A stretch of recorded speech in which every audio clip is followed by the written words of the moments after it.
What's up, little man? Arr. Give me that. It's mine. You're a thief. Little thieving dog.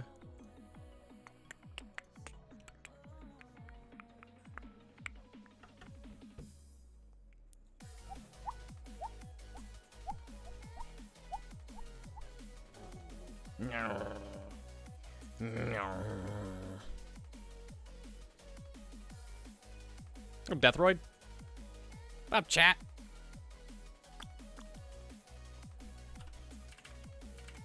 How's my inventory? Oh, a mess! Ho! Do I take that? Arr. First, chat, I've got some bad news for the people coming in first. I got some bad news for you guys. Deathroid was first. You were not. Deathroid was first. Kenny Live, you were not first. I'm sorry, guys. 8, you were close. You were close. You weren't first, but you were close. I think 8 was about accurate. Roughly accurate. Ah, crap. Wilbur's back online. Anything but that. The cat made rescuing cats? Well, see, the thing is, we're not just, like, rescuing cats, right? We're gonna go... We're gonna go get cats, rescue them from being alone, and then breed some and get ready to prank Fundy by using the kitties. So is it really rescuing? It's up for debate. You could debate it, but I'm gonna say it is rescuing. I've decided. On my own terms. You. I also did a heck of a lot of caving yesterday. By heck of a lot, I mean like 30 minutes worth. And here's all the goods that I end up getting from it. Give me that. You out, you in. You out, you in. Pong's gonna commit mass murder. No.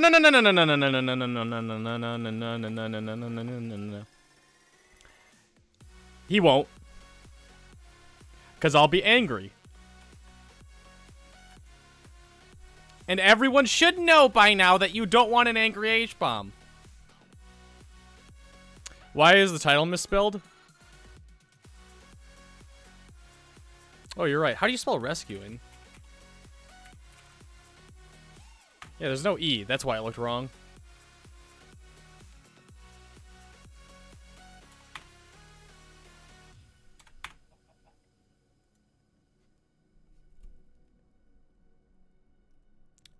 I don't understand the title. You don't understand the title.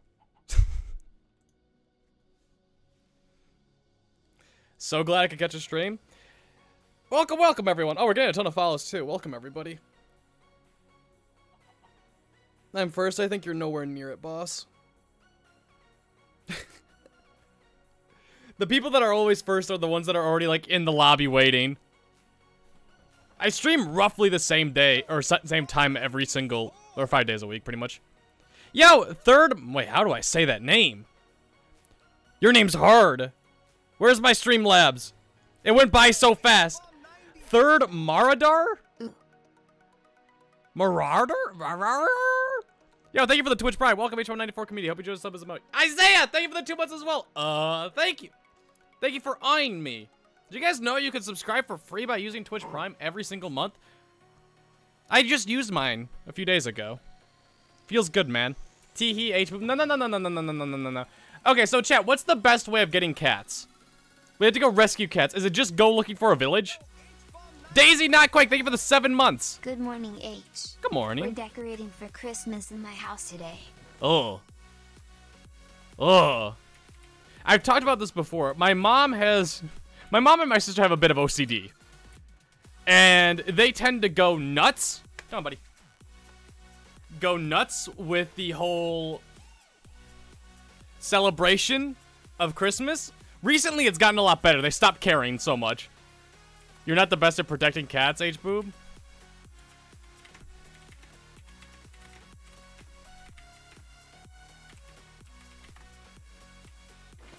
I've never had a cat, so I don't think that's a correct statement to tell him the truth. VIP redeemed. Alright, thank you for the channel points. Mal the Potato. Thank you, thank you. Enjoy the VIP. Bob Bucks? What does that mean? I keep getting the same bloody ad. Welcome to Twitch, where the same ads are replayed over and over. If you do subscribe, you get an ad-free viewing, though. I think I said this already, but Daisy, thank you for the 7 months. I appreciate that. You read it wrong, HBoob? I've read everything incorrectly. I don't think I've ever read something correct. Yo, Kayla, thank you for the 5 months. We need Good fish. morning, have a great day. I will, you too. Thank you for the support. Yo, we got a hype train going. Chat. If you have a Twitch Prime or are able to subscribe, one ad-free viewing in the sickest months in the game and to support your favorite content creator, HBomb94, can you subscribe or maybe give bits if you have extra ones just hanging around? You know, just go ahead and do that. Chat, I can't use cooked salmon, right, to tame fish, correct? Punk knows you're rescuing cats? That doesn't matter. I could kill... I could kill Punk. It's gotta be raw fish? Ah, god dang it. Why? I have 1 string. I need 1 more, please. Incubus, thank you for the 200 bits. Choo-choo. Choo-choo. Choo-choo. True. Yo, Velvet Ghost, thank you for the Twitch Prime 18 months. Happy year and a half. Oh, I have a lot of string. Jesus Christ. Yo. Tame fish. 18 months. Holy cow, I've been a part of the best community for so long off. No. Thank you. I appreciate that. Thank you for the continued support. How has your day been so far? My day's been great. Literally woke up, played Hearthstone, took a shower. Before that, I fed and walked Link. I can't believe you've done this. Went to Starbucks. And now I'm streaming. Sick morning, right, chat? I was so productive. So much productivity. Yo! Yo, thank you guys for the support. Jesus Christ. Gillian Bear, thank you for the 200 bits. My day's been great. Stargaze, thank you for the gifted sub to Lil Ducky. Lil Ducky, welcome HBomb94 community, or welcome back for 17 months. Happy almost year and a half. Zaret, thank you for the gumball. Staffu, thank you for the 45 bits. It has to be raw. I got you. Fan. Ooh. Fan, thank you for the tier 1. Isabear, thank you for the 200 bits. Thank you guys. Pog Morning, another VIP's redeemed. Do I have to up that? Retrospectus, thank you for the channel. What is a VIP? How much does that cost? Is it 100,000? Do I need to up that? There have been so many people redeeming that recently. Do I need to change up my channel points a little bit? Yo, Scared Banshee, thank you for the gifted sub to Lore. Lore, welcome to HBomb94 community. Hope you enjoy sub and motes. More yeets. Thank you. Little Ducky redeemed VIP. God dang it, I think I do need to up this. Love you, H. Everyone's doing it. It's getting to the point where it's not as special. No, well, chat, the whole, like, point of VIP is so that you could flex in my chat. Right? If we, like, there's a way that I could see how many people are VIP'd in my chat. And there's a maximum of 100. Once we hit the threshold is when I start kicking people out of VIP. 150k. I think I have to up that to like 200k. What do you think of the new Hearthstone expansions? I love is thick Ticketus. I like it. I haven't found a deck that I love. The OTK Demon Hunter is what I've been playing with Il'gynoth. Those guys. That's kind of the only deck that I've really liked. Control Warlock isn't my thing. I just played Arena today because I wanted to do the weekly quest and I got 12 wins. It makes me happy. How much fish do I need in order to tame a cat, chat? Hi, how are you doing? Remember to hydrate? Don't tell me what to do. Dream?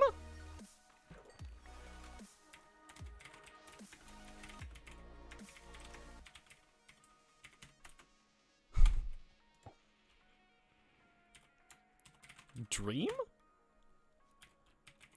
Welcome to your SMP. Chad, that's the owner. That's the guy. That's him, chat. It's like a rare thing to see Dream on here unless it's like an event. It's always kind of surprising. Another VIP's been redeemed? Oh, chat, if you have the channel points, do it today, because I gotta fix that. I gotta up You were it. the first creator to say my name wrong, and I can't stop laughing about it. Shut up! I didn't say correct who joined. Yo, what up? Hello. How have you been? How have you been? I've been kicking ass. How about you? I've been pretty good. Long time no talk. For real, dude. I'm streaming, by the way, if you didn't know that. I did know. Okay. Just making sure. Didn't want you, like, you know, being a bad boy again. I know how you get. Exactly. So, Dream, how do I get, like, completely different person off camera? Yeah, you don't. I can't reveal my true persona. You're one of them Florida-ins. I know how you get. You crazy boys. Have you heard me say that Florida isn't real? That people there can't hurt you? I have not heard that, no. Alright, well now you did. How do I get, like, you know how you gave Tommy your crossbow that was absolutely insane? Yes. How do I get you to give me things, Dream? Well, you become a part of the major plot lines and make it a plot point for me to give you things. Oh, Dream, you know how Tommy's like the crossbows, like it's part of the plot now. Like he used it to point it at Schlatt, and Schlatt used it to kill him. So it's part of the plot. So he has to have it. But like I want free things, and I'm also like crazy introverted and scared to talk to other human beings. So how do I get around that and have you give me an insane crossbow? I don't even have a crossbow myself right now. I need to get a crossbow. I gave him mine, and then I probably need to just kill him and take it back, I guess. But like at this point, technically, he has my crossbow, and I don't even have a crossbow. But I don't think I've actually spoken to you since you've joined the SMP. So no, we did that. What have you been doing? I don't know if you ended up uploading, but we ended up talking for a little bit during when you recorded that one thing. Oh yeah, okay. I meant about the SMP. About the SMP. I've been enjoying it, dude. I took a break for a little bit because I don't know if you saw, but they had like Twitch Rivals and then MCC. Oh yeah. And that was right before all the stuff went down, and I was like, okay, I can't do anything during this. I try-harded that. Why weren't you in Twitch Rivals? I've been invited every time. I always say no. I don't know. It just doesn't seem like my type of thing. Like I watch every time I go watch it. It seems boring to me. Like the most recent one, I will say, the most recent one looked more fun. I can't believe you've done this. But I think it's because they added like the mob hunt thing and stuff. You like the mob hunt? I thought the mob hunt looked cool, but I think they could have done it much better. But I feel like I can't believe you've done this. It seemed more like mini gamey to me than like half the time just run around and you don't know exactly what you're doing, and then eventually you'll get some achievement. I can't believe yeah, that was like this. my big issue. Like we did the mob hunt like super fast. Like we got all of them but 2 in the first like 20 minutes, and then it was just 40 minutes looking for a jungle and a mushroom island. So that's like where I had the issues with it. I was like, this was the most boring part. But you're right. If it was done properly, it would have been so good. I can't believe you've done this. Yeah, I think it'd be really good if they did it. By the way, can we talk about your newest video, Dream? Yes, we can. What did you think of it? How did you feel about it? Dream do the leap of faith. H has done it before. It was really good. I liked it. I think it's interesting. It's different. I feel like one of the main things I love about Manhunt, and I think makes it so fun for me to edit and so fun to record and stuff, is that it's so like it's so strategical. And I feel like in Hitman, it wasn't really strategic. It was strategical, but it wasn't like you had to be cheeky. You just had to survive. You didn't have to like come up with like interesting ways of killing them, catching them off guard. The extra scenes, but it really was just like you take the first 5 minutes of a manhunt and then extend it for an hour. That was like pretty much what it was. True, which is really cool, and obviously people seem to really love it. But I was gonna say sometimes that's like the best part of Manhunt is just the beginning part and like how you're gonna end up surviving. Yeah, so I think it's interesting because I think different people like love different aspects of like Manhunt, and so I feel like for people who love that intensity of the intense moments when like I'm on half a heart or low, probably love Hitmen like even more than Manhunt. And then people who are are who enjoy like the comedy and like the kind of the story and the arc that Manhunt has, because he kind of follows this general story. You have to go to the Nether and then you have to go to the end. You have to collect Ender pearls. You have to kill the dragon. And there's kind of like a general story arc to every Manhunt. I think people that kind of really enjoy that like storytelling kind of aspect of Manhunt wouldn't necessarily like Hitman as much. And so I feel like also, and then there's kind of like the third group of people who just like love seeing like me, Bad, and Sapnap and Ant just all interact and comedy, like it's kind of the comedy aspect where we meme around and make jokes. And so I feel like those two groups probably didn't like Hitman as much as Manhunt, and then the one group that really likes the intense action probably loved Hitman. And so I feel like it's one of those things where I want to find another kind of type of video that includes all three aspects so everyone's happy. You said you had other ideas, like I think it was during the extra scenes that you wanted to do, or like you could come up with. Do you have like anything you could spoil or no? By the way, like if you haven't figured this out, I've told you this many times. Your content is the best stuff on YouTube, like by far. Thank you. The freaking newest video, I couldn't decide if I liked it more than Manhunt or not. It was drastically different, but also felt like very the same, like in a good way. Like I think the main thing that makes those videos good is showing off your creativity, your skills to adapt, and also the banter between you and the 3 or 4 other people, which is Bad, George, Sapnap. I feel like a good thing about this one was I feel like this one came more down to like raw skill. Like there were so many parts where like that people don't even really talk about that in the video, where I was like, holy cow, like if I just played that a little bit worse, I would have been dead. Like when I jumped across and placed a block below me, like when I knocked George off stuff, like there's just little moments where like it was real. I feel like it was really just like a testament to like skill and trying to outskill them and run away and just be slightly better than them. So I'm just slightly ahead of them the whole time. But in Manhunt, I feel like it has that too. I feel like just Manhunt's so unique in that there's so many. I feel like every time because it's such a long. It's not even just an hour. It's like it's like 4 hours or less, but depending on what goes on. And I have an objective, so I have to get something done. So there's always this like I have to have 5, 6, 7 strategies that I come up with. And I mean, and like with my strategies, the funny thing is also because I know they browse my Reddit and they'll even send me posts like, well, we know about this post. Like they'll like send me a post and be like, well, you're probably planning on doing this. Like, haha, you can't do this now. And so like I'll sit there in a survival world for like hours and hours. Like I'm not like I probably spend like 20 hours plus like at least brainstorming in like the few days before Manhunt, like in a survival world, sitting there going over all my options, like what can I do, what can I use, what's something that hasn't been mentioned on the Reddit, that way like they aren't going to see it coming, what can I surprise them with, things like that. And also one of the things I always think about too is like what will surprise the viewer as well, like that'll be kind of unexpected, that way it's kind of a something new. One thing I like doing in the Manhunts is like what's a mechanic that is underused that most Minecraft players don't know about, and how can I use it for a trap, or how can I use it for an escape, or how can I use it for something like that. So I just found the stronghold. Oh. Yeah, I think Eric found it one time in the ocean. Yeah. I'm actually going to go see if I could find the library really quick. I want to loot the books. What has been like one thing from vanilla Minecraft that you've not been able to utilize that you really wanted to? Like you said, you like browse. There's one thing I can't say because I'm going to try and use it in the next one.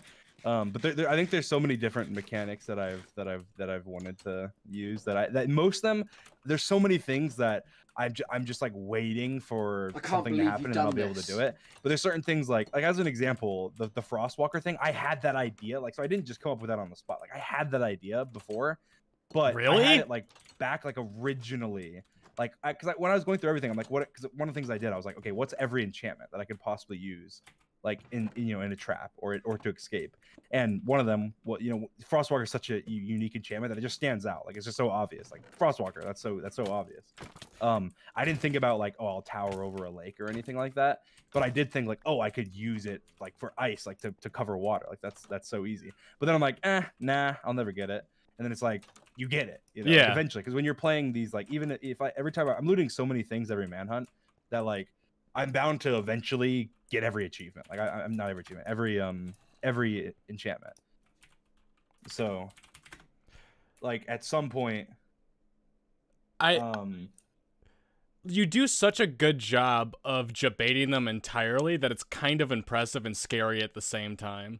Because, like, you're just, like, towering, and they're like, why is he doing this? And then all of a sudden you jump down, like, oh, he's an idiot. But then all of a sudden you place blocks, like, with the Frostwalker, and then you die. My favorite bit from your most recent one, what was it called? It's not Manhunt. What's the newest video you just posted? What are you calling that series? Hitmen. Was when Sapnap was behind you, and you jump off of one of the dark oak forest trees, and you just place blocks on the water, and he falls on it. And then George comes like a minute later and does the same thing. Yeah, well, I did that like a couple times. So there was the first time I did it was like Bad was like right on my tail, and like I jumped down in the water, and I realized like, oh, if I'm on like 3 hearts, and if he jumps down in the water, then he's gonna be able to just hit me, and I'm dead. So I like placed the blocks behind me, and then I ran, and he hit the blocks. So then it was like he hesitated, and so it just like saved my life. And I was sitting there like, you'd probably have to watch back that part and realize like, oh, that's why he did that. But, like I wouldn't have usually even done it. But then after I did it once, I was like, the next time it just made me think of it. I was like, oh, well, I could just do this again. It's kind of funny. Like they're gonna hit it and take some damage, but the problem was in Hitman I couldn't get it, like, because they can see me through the wall. It's different than like in Manhunt. I didn't even realize this, actually. I thought it'd be so much easier than, like, Hitman would be so much easier than it was. I'm like, oh, I get away in the manhunts, like not easily, but like once I get food, I can just run forever. Like it's not like that hard for me. But I didn't realize how much harder when they can see you through walls it makes it, because they can just cut corners and stuff. Like if you make a turn, like they can just take the perfect route to get to where you went, instead of like following your route. They can just take the perfect route to get to where you went. Wait, they know exactly where you go. They had like they could see you like with the, like, do they have, like, the spectral thing or whatever? Yeah. Oh, yeah. I was thinking that they had a compass the entire time. I totally forgot that was a thing. They had a compass too. They had both of them. Yeah, so they had compass and they had that. So. You like making, you're a little psychopath. You like making it hard on yourself. Well, I just thought it wouldn't be as interesting if they couldn't see me through walls, because then it'd become like hide and seek sort of, and I'm like, that's not as interesting as like they're constantly on my tail. I didn't think like I wouldn't be able to mine a single piece of iron the entire time. Like I didn't think it would be that, that tough. Like I thought it'd be. Well, yeah, if you like went underground, you were just dead. Yeah, I would, because they could just see me through the wall, so there's nowhere I could. There's nothing I could really do. Yeah, because in like Manhunt, you're able to like hide in like netherrack or walls or whatever and get around cheekily. But this one, there's no chance of that because they could just mine right to you. Yeah, and then also in the one thing I couldn't do that I couldn't do in Hitman that I always do in the Manhunts is like I just would hit a border, so I'd have to turn around. So in the Manhunts, I would have just kept running, and so then I run far enough away, kill them, and then like I have enough time to get resources because they're far away and they have to come all the way back. Whereas like in this one, even when I would kill them all, or I don't think I ever really killed. I didn't never kill all of them, but every time I would kill like 2 of them, it'd be 1 minute until they'd be back because it was a 500 by 500 world. So it's like it made it. I mean, it's so interesting. But yeah, your original question was like about like other concepts. Like I thought like I was trying to think like there's different like I guess showcasing like my different skills and trying to use them in terms of videos. Like I know that I'm pretty good at like running. So I was thinking like maybe some kind of relay race or something would be kind of cool. I'm just thinking that there's probably a lot of ideas that can be done in the kind of like Manhunt style where it's like epic and I'm like kind of at a disadvantage, so it's like it's kind of like I'm like an underdog, and then I feel like that's really entertaining to watch. Everyone wants to watch like an underdog, even if you lose. Like it's just cool to see you try to do something that seems impossible or seems super hard. Yeah, because theoretically you should not be able to kill the Ender Dragon with 3 people chasing after you, but you somehow managed to pull it off. Like it's like if you just think about that, that is mind blowing on its own. Because these guys aren't noobs either. It's well now it's like up to 4 players. It's Sapnap, George, Bad, and Ant. I'll let you in on a little secret. So for every new person that's added, like it's not that big of a difference. Like, I mean, this is me being completely honest. Like, I feel like after 3, like 4 is like so unnoticeable of a difference. Like 2 to 3 was a big difference. Yeah. And 1 to 2 was a huge difference. But 3 to 4, like it may even be like slightly easier. Like I guess technically not, but like there in some cases it is. Like there's more chaos, there's more confusion. They have to be more organized. They get in the way of each other. They do damage to each other, things like that. So it's like it's not. It's honestly like if I'm being honest, it's not as much harder as it would seem.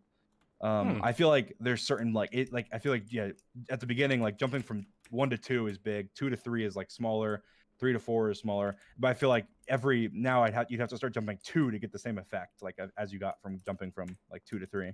True, because I think that's something that made it much harder on you in the most recent one. Wasn't the fact that the most recent Manhunt wasn't the fact that it was one more hunter. It was the fact that you were in 1.16.3. Because I messaged you right after I watched it. I was like, how the hell did you get so many ender pearls? Because that would take like hours in 1.6.3 or 0.2, whichever one you were doing. Because of the piglin trading. Yeah, I think it took like 40 something minutes or something. Like I went back and was looking at it because I think somebody asked, and I think it took like 42 minutes or something for me to do it. And I was just straight getting tons of gold. I got a lot of gold from the fortress too, like from the fortress chest. Oh, but okay. It was just straight like I think it was 42 minutes. I'm like, that's ridiculous for trade. Like, I might as well have just been killing Enderman. Like I probably could have gotten a decent amount from killing Enderman in that time period. And it's not just like, oh, it took that long, but that amount of free time that the hunters had was what allowed them to get like insane armor. So it put you back like 1.5 miles. And they told me they had that plan to get, you know, like prot armor before, but that like they never really like saw a good opportunity. And I'm guessing probably because it was 1.16.3, they probably saw it on this one like, oh well, he's gonna, you know, be able to he can't high roll the nether. Yeah, he can't high roll the trades anymore. Yeah, just get the pearls real quickly and get out. It's like he's gonna be in there for a while. And I was getting unlucky. I mean, I feel like I dropped so much gold on them. And I know the rates are like trash too, but like I was just in the nether for so long, and I like at one point I lost my piglin. I dropped like a lot of gold on a piglin, and then I lost it, and I couldn't. It was very, very annoying. I think I sped up like part of it on my second channel and like showed it, and it was just like me running around the nether for 20 minutes. But yeah, I feel like the next one will be interesting. But like going back to like the Frostwalker, like I feel like it's one of those things where like the only reason I was able to do that trap was because I had messed around with it before. Because like I knew, hey, I have to get up on a block and like walk. And when I initially was like, oh, I could use Frostwalker at some point, like in a manhunt. And that was like when I like first was like probably 6 manhunts ago or something. And I was messing around with like all the different enchantment stuff. So I feel like having that knowledge about having like the practice where I'm going through and just preparing myself from every scenario. Like, okay, in a scenario where I get this enchantment, like I loot a desert temple and I have this enchanted book. Here's what I can use it for. These 15 different scenarios and traps and everything. And I feel like that's something where it gives me a huge advantage because then I get put in those situations where I do finally get it. I think that's the only one Frostwalker where I got an enchantment. I think there's 2 other enchantments that I have like plans for if I were to ever get them. That I have not gotten in a manhunt yet, but I think it's something where it happened and I didn't even I was surprised. I didn't even realize I had it at first, and like later on I realized I had it, and I was like, oh god. You hovered over it and it was like, oh okay. I think I was walking over like a river and ice just spawned, and I was like, what the hell? And then I hovered over it and was like, what? I think the most broken thing you get as like in Manhunt or even in the God, I keep Hitman. Would probably be Depth Strider. If you're able to get Depth Strider 3 or something like that. That'd be so OP. I mean, I would be able to. They wouldn't be able to catch me. Like I'd just be shooting away in the dolphins. To be fair, I don't know how much. Like something that I realized like early on is that because they have 3 or 4. The one thing that is a decent amount different between 3 and 4 people is that when they do need to collect resources, they can get them so much quicker. Yep. But that doesn't matter for like armor and stuff because you still need the same amount per person. But it does matter for like filling in like an ender, you know, like it's filling in the ender eyes and stuff like that, or like potions or things like that, because you know you just need like if you get 1 potion, you get 3 potions from one, you know, brewing 1 thing. And like if you go to the end portal, you only need 12 no matter what, even if you add 5 people, 6 people, 7 people. So it's like certain things like that become so much harder for me. And so in this case, like one of the things I thought about doing in the last man, I was like, oh, I can just go on like the nether roof and travel, like nether travel to like a far away end portal. But then I just quickly realized, like, first of all, the end portals connect to the end. So all it would take is just they realize, oh, he's traveling. Okay, let's just go to the end. They'd probably get to the end before me, trap the end portal, and I'd be screwed. Yeah. So it's like, I just realized like, no, I can't do that. I have to get rid of them. Like I can't. If I travel, they'll just beat me there because they're faster and better. You know, in terms of like they have 4 people, and then you know they'll have all these collected eyes. And even if I went out on the nether roof, like I'd be far enough away where it'd take me quite a bit to get to like the closest stronghold. And then even though it's a different stronghold, like it leads to the same end, so I'd just be screwed.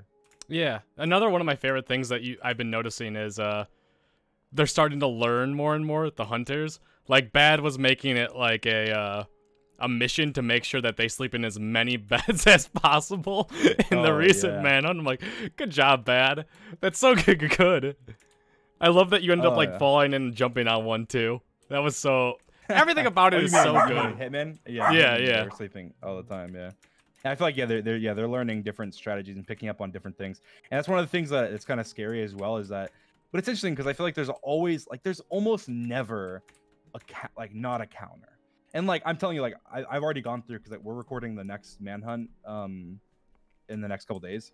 Oh, nice. So I've already gone through and I've been doing like planning like the last 2 days and stuff as well. And like some of the, like I have plans like, oh, let's say they get Prot 4 again. I have a plan for that. Let's say they get like this, like that's one of the things that I never thought they would do, like Prot 4. I just think I didn't even consider that as a possibility because I'm like, oh, take so many emeralds. But that's one of the things that they can do because they have 4 people, you know? Yeah. Like they would never be able to do that in the 2 hunters. In the 3 hunters, like maybe, but like with 4, they can collect, wood and other materials just as efficiently. And I know they did like multiple different trades and stuff. And obviously they like looked into it beforehand. So and other things they had someone like gathered up like I'm assuming they had someone gathering up like gas tiers for the crystals in the end or whatever to refill the dragon. Like they could just have someone like, go to the nether, do that whenever you gather up more and more hunters. Because like you said, usually it doesn't make a big difference if you're PvPing against 3 versus 4 people. So it's just like have another person speedrun something else just to. Well, I just realized like in the 3 hunters, like once we went from 2 to 3, it was like, I'm not gonna like I mean I just can't beat them like in a PvP. Like, I mean I potentially could, but it'd take me outmatching them like in terms of armor. Yeah. Or just me getting lucky, or maybe I have like gapples. Like the one time I did technically beat them in like a 3v1 was when we were in the desert temple, and the only reason that happened was because 1, Sapnap took a lot of fall damage and then I like beat him, and then 2, I had like 6 gapples and still I like barely beat them like in that fight. And it was like 6, however many apples, like 5 or 4 or 5 or something. And a god apple. I had like a bunch of apples, and I had a god apple. I used it. I wasted it on the temple, but well, that wasn't a waste. Like you that was probably like you're out of surviving. But like but the point is like in PvP, like I just knew with 300, like I'm just not gonna beat them in like a 3v1. Like they can just disable my shield and then crit me out. Like there's not really much I can do. It's hard for me. So it just became like I have to trap them. I have to trap them and I have to escape them. Like either I trap them in order to escape or I trap them in order to kill them. And then there's basically no in between. Like if I get into a situation where I'm cornered in a cave and there's 3 of them, I'm dead. Like there's almost nothing I can do. Which is why that desert temple scene was like so scary, because I thought I was probably dead there because I made the mistake of blowing up the press plate too early and none of them were dead. So that was a mistake, but it also bought you time too, I believe. Like there's stuff that isn't just like a pure mistake during Manhunt. It like ends up working out for you somehow a lot of the time. Yeah, but I feel like that one was a big mistake because like when I blew it up, like I jumped down and I had time where like if one of them had just decided to like jump in, then I could have just blown it up then. And I had a god apple, so I just eat it, I live, and then they blow up. But I just assumed, hey, they're probably gonna chase me down here. I'm just gonna prematurely blow it up, and then they're gonna jump down and die. But like none of them jumped down, so then I just wasted my god apple and none of them blowing up. So even if I just sat there at the bottom, like kind of holding them hostage, like you better stay away from here, I'm gonna blow this up. It would have been better, but I just didn't. Did you test that beforehand? Like, did you test like surviving with a god apple? So what's so funny is that I didn't actually test that like myself in survival before, but if you go back to it, there was like a stream that happened like I think it was like the day before the Manhunt or something, where I was speedrunning, and I got a god apple in the desert temple when I like had no armor on, and the chat was like, oh, I wonder if like you'd survive. And so I said it, and then George was like, somebody needs to make a video on that or whatever, and somebody did, and I watched that video. It was like the day before the Manhunt. I watched that video on like whether or not you would live or not, and it was like, yeah, you'll live. And I was like, and so then in the Manhunt, I was like, well, I'm gonna live. And then I did. But it was just such a huge coincidence. But So what you're saying is you survived that I don't remember if that was the Manhunt you won or not, but you did better in that Manhunt all because of your chat. yes, exactly. So who's the real MVP? Who's the better Minecrafter here, Dream? You or your chat? That's very true. They're the best. Mine's not. Mine suck. So what's your next plan? Anything big, or are you gonna keep doing the Manhunt stuff? Well, I think I mean, I've been doing kind of Manhunt like once every like 5 weeks or something is what I've kind of been doing, like very like specific. A big Manhunt. Yeah, well, I mean, like I do it kind of like, I'd say like once a month, but I think it's been more recently, it's been longer, so like I'd say once every like 5 weeks, and then I just kind of like supplement content kind of in between. But I feel like I want to try and experiment more with moving the kind of Minecraft butt type content onto like channels like that, I like DreamXD and stuff, like maybe Dream Team, DreamXD, and uploading more of that, because I know people really like that, but I can't upload it on my main channel because it doesn't perform as well, and it will hurt my like manhunts and stuff. So I'm thinking about just moving that content like onto my second channel and Dream Team and stuff, and just doing like more of that. When are you guys gonna do a podcast is the real question. I don't know. I need Sapnap Explains. I need that in my life, and that's like the perfect opportunity for it. I do want to do a podcast with them. That'd be awesome. Yeah, everyone would love it. Like, everyone wants to see, like, you and Sapnap and George just talk. Like, that's why everyone loves the streams whenever, like, one of you three are streaming, and then you guys are just in the TeamSpeak together. Yeah. Yeah. That's well, why I think in the I'm not 100% sure. We'll have to see what happens. I'm doing a sponsor on my next Manhunt, but Dream making big bucks. Let's go. But also I think I'm probably releasing the full uncut Manhunt on my DreamXD channel next time. So it'll be, I don't know how long it will be probably, but like I've never done anything like that, so I'm interested to see. I haven't made my mind up, but I probably will, and it's something that I think will be interesting to see how it performs and what happens. I think that'll be something that's kind of like, I guess, podcast type stuff. Yeah, I guess. No, and that'll actually be awesome. I'm probably gonna be watching that too. Oh, I'm sure you'd skim through it or something, but yeah, I think people will bits, probably find it interesting as well. But I think it is. I've been so afraid to do it just because I feel like it kind of like pulls back the curtain a little bit. Is what I described it on Reddit before. Like, I do so much in terms of the editing that you'll watch it and be like, wow, this is kind of lame. Like, without the music and the epic editing and the cuts and everything, it's just kind of lame. Like, it's just some guys playing Minecraft. Like, that's at the end of the day, that's what it is. But I think that's what people want to see as well. Like, if people really don't want to pull back the curtain, they'll just watch the Manhunt, be entertained by it.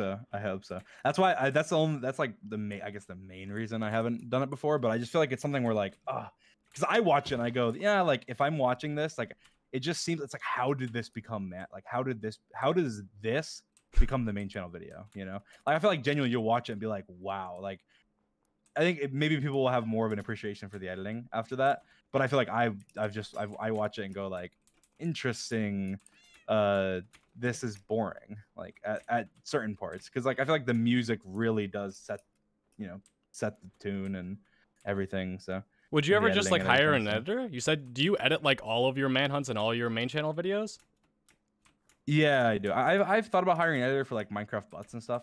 I feel like for Manhunt, like I don't know, it's gotta be you. Particular like editing style. I feel like it has to be me. Like I feel like it's something where I don't know. Like, I feel like I have a very specific editing style that makes the videos what they are.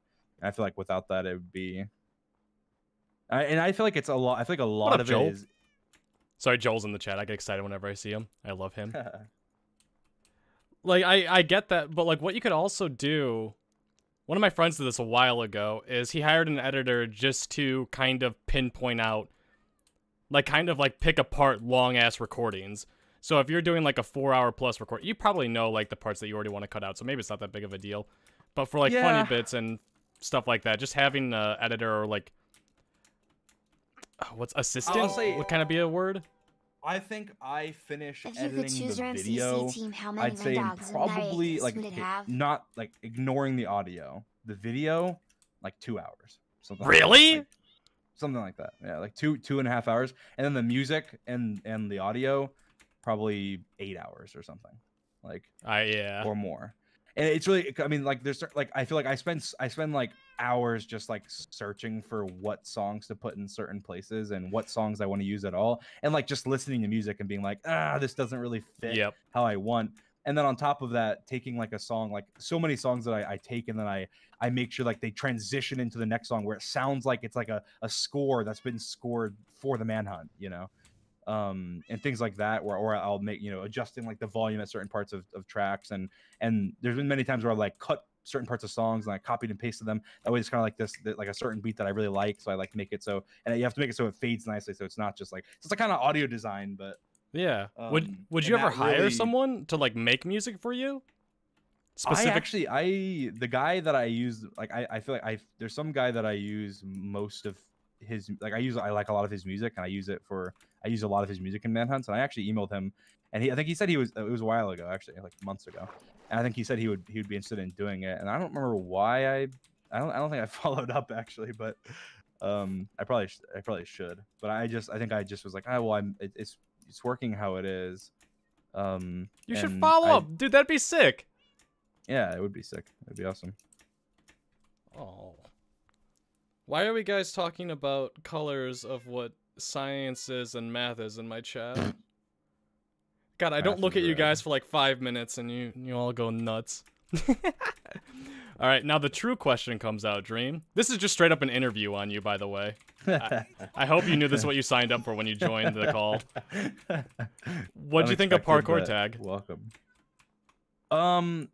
I liked it. I think it's a lot of fun. I feel like it's in the early stages, and there's a lot of things they can do to improve it. I feel like it was unbalanced. I feel like the map was unbalanced, and I feel like the roles were unbalanced, like the points you get from each side and stuff.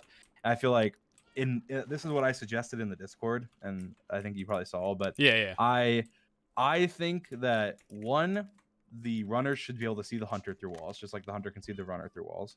And I think that 2, the game should be over as soon as one team tags everyone, and then the runners that are alive at that point get like the runner alive bonus or whatever that are alive at the point that the other team has all their runners tagged. So I think that really incentivizes strategy to, like, you know, choose who your hunters and your runners based on how fast you think they can get people to get the most bonuses and stuff you can possibly get.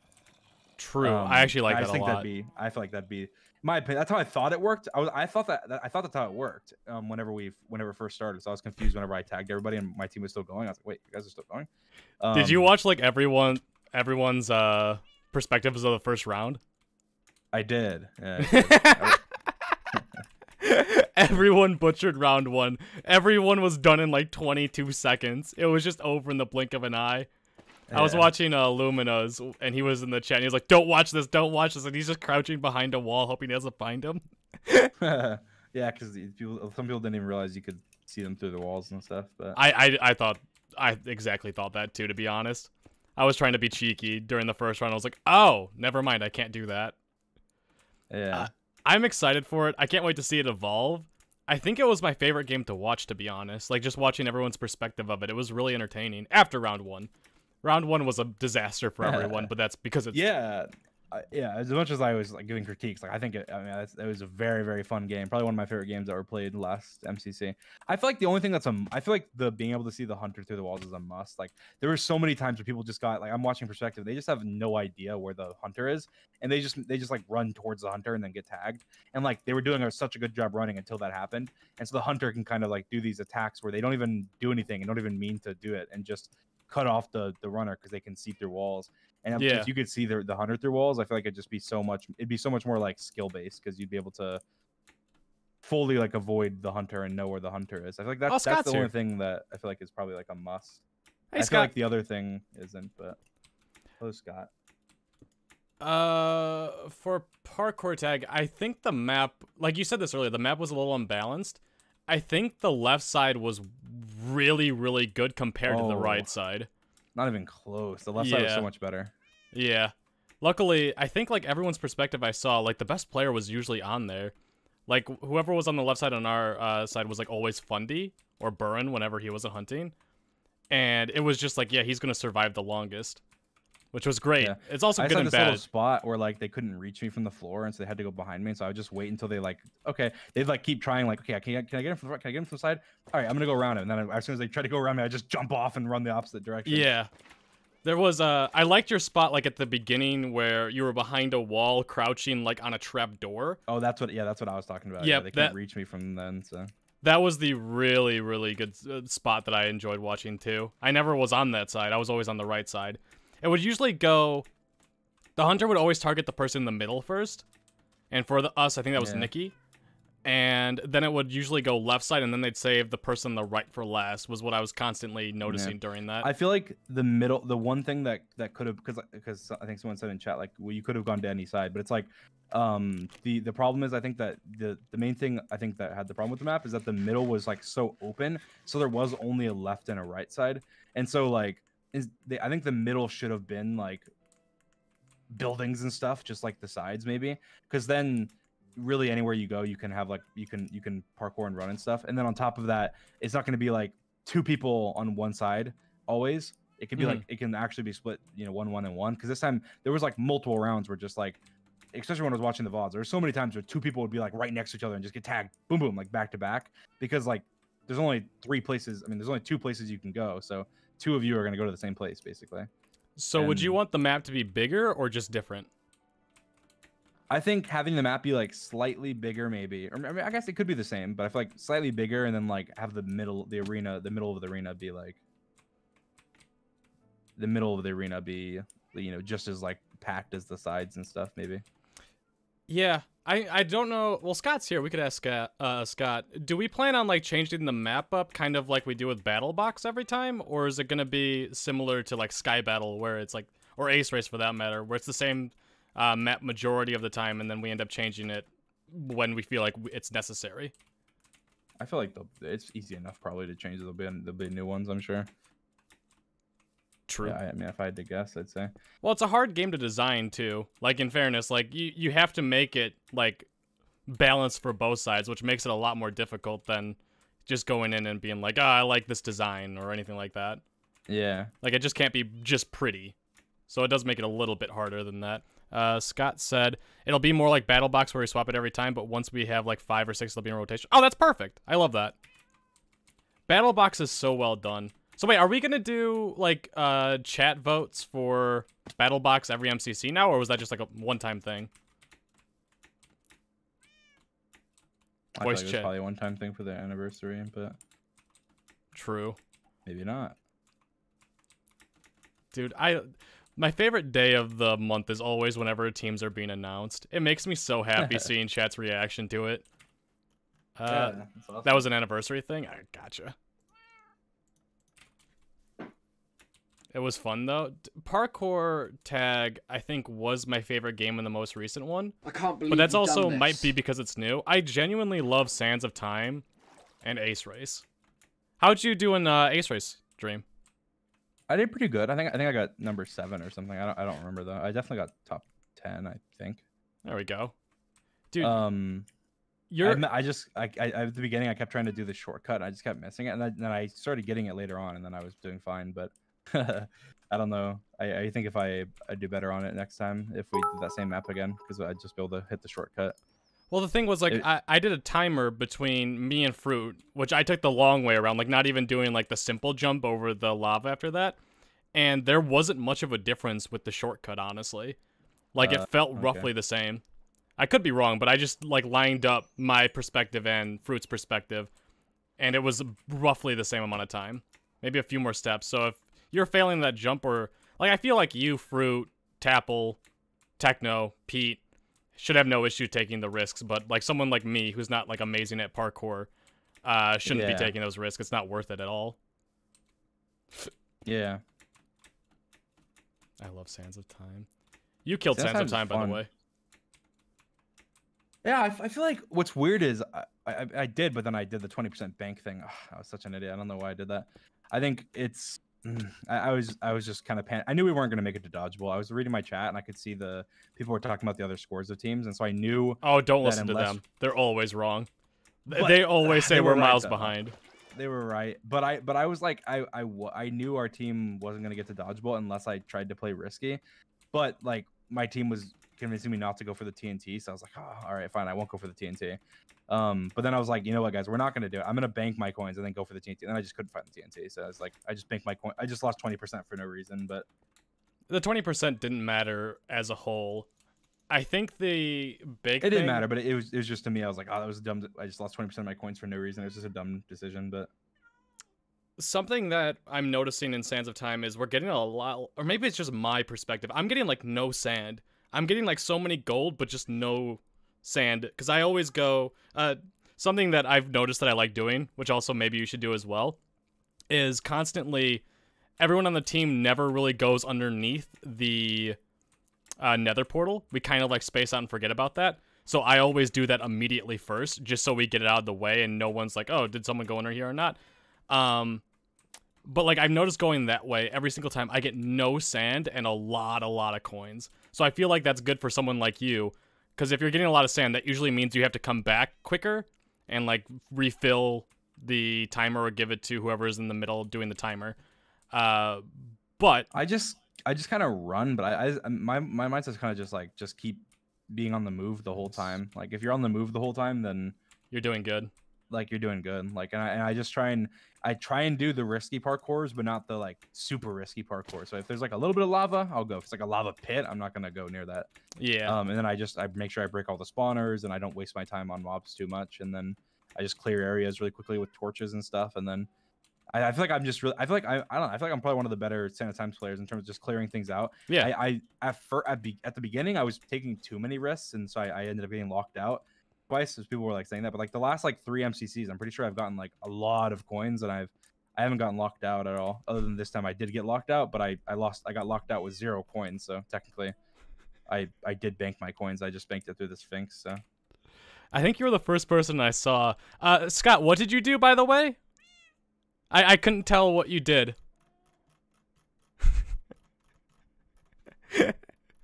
God dang it. Alright, Scott, let me find the message. You were the only one who was in the thing, right? The non-finished part, correct? The what?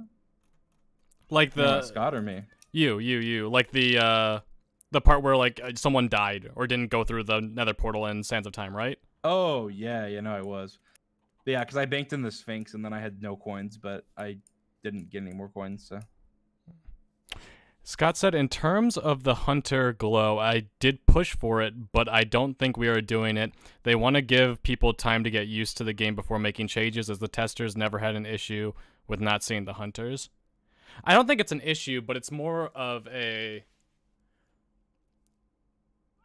way to give the hiders a better chance and more knowledge of where the hunter is. But also, I like the idea that we have to communicate as a team a little bit better. So I'm also kind of okay with it not being a thing. But it's also like, I feel like then at least they should give your team to put in spectator mode or something. That way you can be communication. Because before, like in this case, you're in a glass box. Like it's not teamwork. Like, and also your team, like your reaction time, it needs to be super fast. Like your team is not going to be able to help you much at all. Yeah, it kind of just becomes like where like the glow.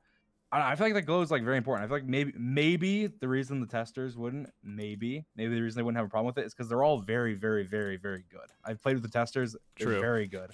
They've broken coin records and crap. And like, if you're working with a team of 4 people who are running, the runners are never gonna have a problem, because then like each person's gonna take up 30 seconds, and the runners are gonna live. I know they probably have a variety of testers, but I feel like they're probably better than the average MCC player, I'd say, in terms of just like the average MCC player. And then when you have better runners, then even just one runner can stall for like a lot of the clock. So when you have 2 good runners or 3 good runners, then it's like you don't even need to see the hunter. But so do you think that ideally there would be no person managing the sand in the middle, or do you think it's good that there is always a guy in the middle managing the sand for Sands of Time? Yeah, I feel like it's the smartest strategy to have somebody in the middle managing the sand all the time. It's kind of the way of like allowing people to relax a little bit more. And like that person still does get quite a lot of coins. Like it's not like they don't get any coins. And obviously they are split anyway. But like, I mean, they collect the coins all around. Yeah, someone's got to do that too. But Like, even if there's no one at the beginning, like, someone's got to end up doing that eventually. Yeah. Come on, kitty. Come on. You don't want to pick my brain on the coin splitting on certain games. It makes no sense. They just do it because they're like, you're going to promote teamwork. It doesn't promote teamwork. It does the opposite. It does the exact opposite. And all it does is muddy the individual leaderboards. And it makes games like Sands of Time pointless for it doesn't like have a skill in the it's like people who are like so I'm very good at Sands of Time, but it doesn't reflect on my individual score like almost at all because it's completely split. So like it's like such a minimal distance. It's so ridiculous.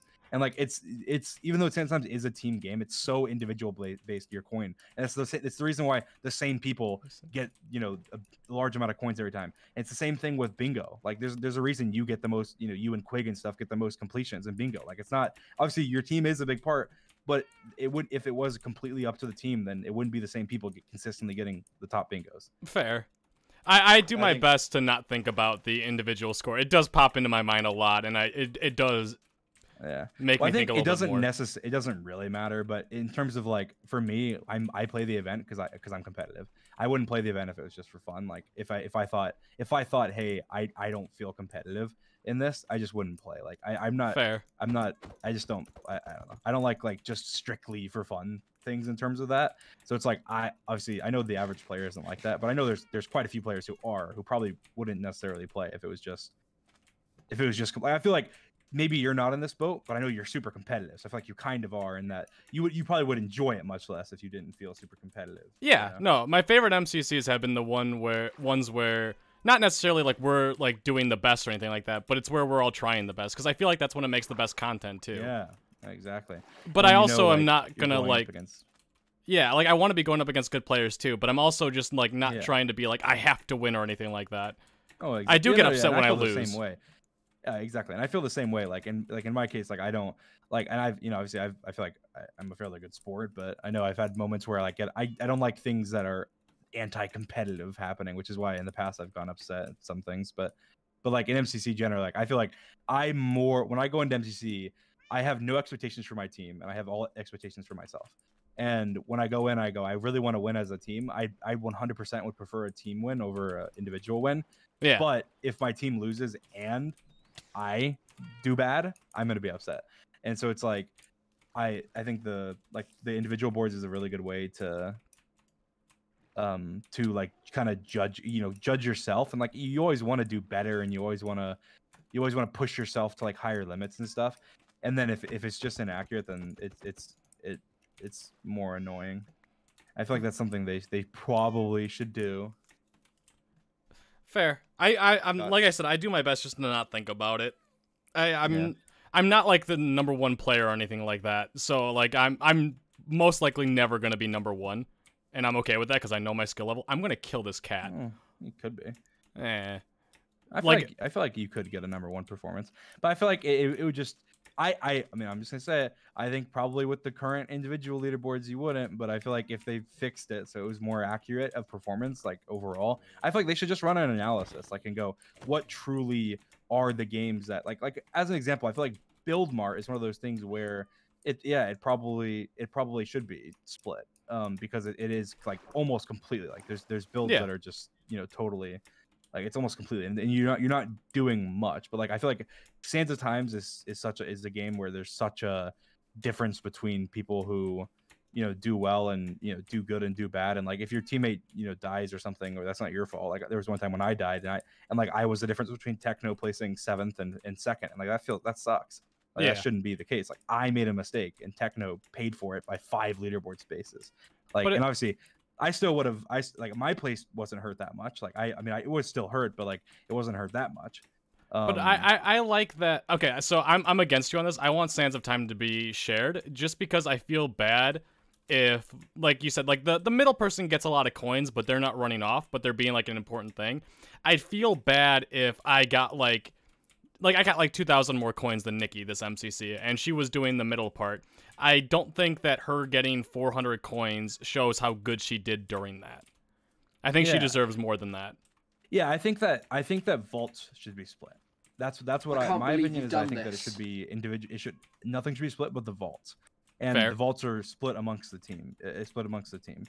And I think that would be a good way to give, you know, incentive to try and find the vaults, and then also incentive for the, you know, the whole team that if you find a vault, that it's shared between the teams. I feel like I feel like the only reason it's not is because people go, because of the the person in the middle, and it's like, yes, that, you know, obviously that person will maybe get slightly less coins than their performance shows, but I feel like there's that person in almost every game.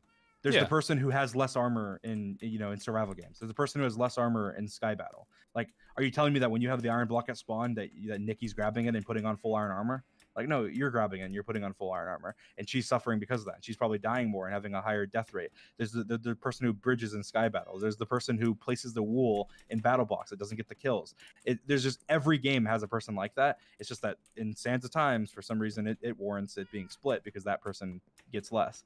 But I feel like that person is also willing to take that place and go, hey, I understand that usually it's the person that places lower anyway, because, you know, that's one of the reasons they're taking that spot is because they know that they're not going to necessarily do as well elsewhere, and that person generally doesn't care as much about their placements as somebody who's going to kill Sands of Time and get 2,000 coins. Will care more about their placement and go, hey, I kicked ass in this game, I should be getting more than that. And I feel like the three people that are it's kind of like it's a balance. Like you're either taking away, you're either giving coins to the lowest person because they deserve more, or you're taking away coins from three different people.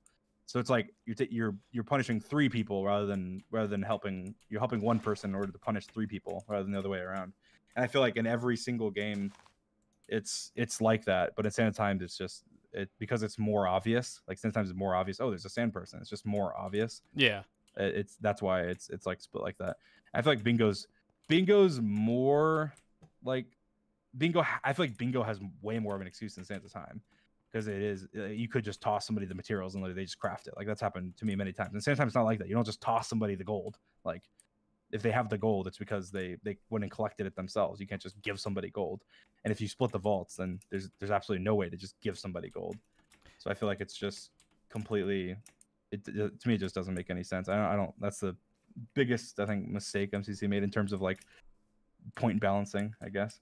And to be fair, it doesn't really matter that much, but it matters to me. Yeah. No, I get that.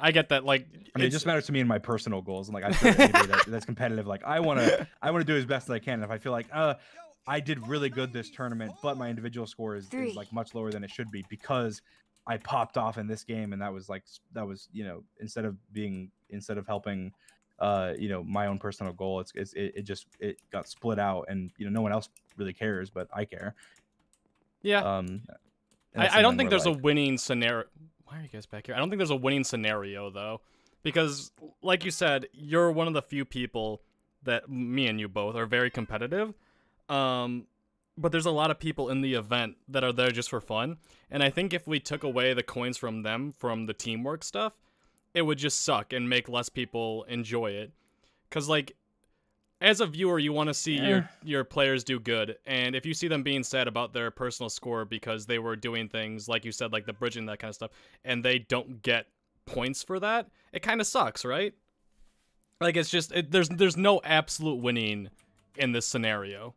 Which is sad, but then it's like you might as well just split every game then, because I feel like I said, I think in every game there's that aspect. I just feel like when you're talking about appeasing a group of people, in this case, like the competitive players are the ones who care about their leaderboard place. Like, honestly, do you really think that Nikki cares that much about where she places? No. From what I know and what I've heard, I don't think she gives a rat's ass about where she places. She's completely there for fun, and that's what she wants to do, and she has a blast. And if her team wins, that's amazing, and if her team loses, then you know, she's there. And I feel like the most people that place lower kind of have that same mindset. They would like to improve and they would like to get better and they'd like to place higher, but they don't necessarily care. And so, you know, giving them pity coins and splitting pity coins for lack of a better word. Doesn't really do much to appease them, whereas taking away coins from players that are competitive, that do care about that, I feel like is just like, it has just a net negative effect on it, where like the individual leaderboards aren't as accurate, the competitive players feel more shafted, and then the players that aren't as competitive are still going to place poorly, because guess what, it's just split in that game. So even if you know, if their team does slightly better, they may get like slightly more overall coins, but But other teams, it has such a low point differential that other teams are not gonna it's not gonna help their individual score. They're just gonna place just as low as they would. So all it is it's just shifting coins from the players who are outperforming on Sands of Times to the lower players, and it's just like doesn't make any sense. Yeah, but that's just a theory. Oh, reference to the video you were on. You collabed with him. I don't know. Like I said, like you're making solid points, and I agree with you for the majority of it. But I'm still in the mindset where I want to make sure everyone around me is having a good time, rather than just me and my viewers. So I'd rather it be split completely. Like, I'm not saying that you're against that, but just for the individual points, I'd rather more people be happy than just the me and the competitive like top 10 people on the leaderboard. Yeah, and that's why I think like it's interesting. Where I feel like there's a best of both worlds. Like it's not that like I feel like it doesn't have to be a choice between do we want to make the competitive players happy or the casual player happy. It's like I feel like that's a choice that they've made by making it split. I feel like that's not a choice you have to make. I feel like they can do something like they could just add more coins in the middle, and then that person would get more coins. If they really just want to make sure that person gets more coins, they could just give that person more coins, or they could have something happen like that. I feel like it's instead of reducing the effort of like now, even though that person's role is important, I feel like if I'm going out and I'm doing lava parkour, that's a little harder than keeping track of the sand. Yeah, and that's something where obviously that may not be something everyone wants to hear, but it just is. It just 100% is. And that's something where I feel like the coin, it doesn't have to be a choice between appeasing the competitive players or appeasing the for fun players. I feel like it should just be if you're gonna have an individual leaderboard, it should just be accurate to an individual player's performance. That's just how it should work. And if people are doing worse and that makes them upset, then do better. I mean, I mean, honestly, that's just how it would be. And if it's making them upset, they're doing bad, then they're probably not just playing for fun. They're probably playing to be competitive. It's like and I think most people that perform worse just don't care. And I think MCC probably thinks they care a little more than they do. And they're not going to not play because, they got, 200 coins less in Sands of Time because they were doing sand. But they may try and improve at Sands of Time. Therefore, they're not going to be the Sandkeeper on their next team. I just think it's something where, I don't know. I think it's just like, if they want to have an individual, like they might as well just get rid of the individual board then. If that's their viewpoint that, well, we don't want people to feel bad about how they place if they're playing for fun, then just remove the individual board and don't have it. And then it'll be completely fun. It's not gonna be competitive because no one's gonna, I guess people will keep track of it, but like if you're gonna display an individual board and it's gonna have any validity at all, then make it accurate. Like otherwise there's no point in having somebody at the top of an individual leaderboard when it's not representing who individually performed the best in the event. And that's what I view, because I feel like even though like as an example, like obviously I feel like because I'm playing competitively and I know I'm playing to do like the best, then I feel like for me, if like let's say a Fruit places ahead of me, or let's say even just Techno, like obviously me and Techno have like a bit of a rivalry. Like Techno places ahead of me, right? And I'm just like, oh okay, well Techno places ahead of me, and that's like ammunition for Techno's better than Dream, or like I place ahead of Techno, Dream's better than Techno. But if the leaderboard's inaccurate, then there's no point in having a conversation at all. And it's fun to have that conversation, like who performed the best this event, Yeah, Fruit carried, or Fruit did amazing, or whatever, like versus not necessarily knowing. And I feel like when not every game is balanced in that way, it's Dream, I need assistance. They should make it competitive. Are you watching the stream? Yeah. Can you help me figure out what the hell is going on with these cats? What's going on with them? To be honest, I have no idea. They're just staying in the same spot, and it's been driving me insane for the past like 5 minutes. They're not teleporting to me. Maybe I have to sit them down and sit them back up. They're not teleporting. They refuse to move. They just like that spot in the windowsill. Weird. Right? They followed me the entire way here. Is there something that they'll chase like underneath the floorboards or above? The bed? Are they hanging out directly underneath the beds?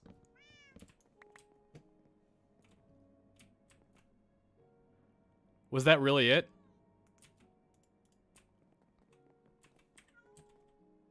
think it was. What? That was so weird. Minecraft sucks, dude. I have an interesting question for you, HBomb. Oh shoot, I love interesting questions. If MCC, this is a scenario here. And I think this should tell them everything they need to know. They don't care, but this should tell them everything they need to know. If MCC made a competitive MCC, right? They called it Competitive Minecraft Championship or Minecraft Super Bowl or whatever they want to call it. They made a competitive one. There's a cash prize. Let's just say there was. I'm not suggesting. I do not want this to happen. Okay. Let's just say they did. They made a cash prize.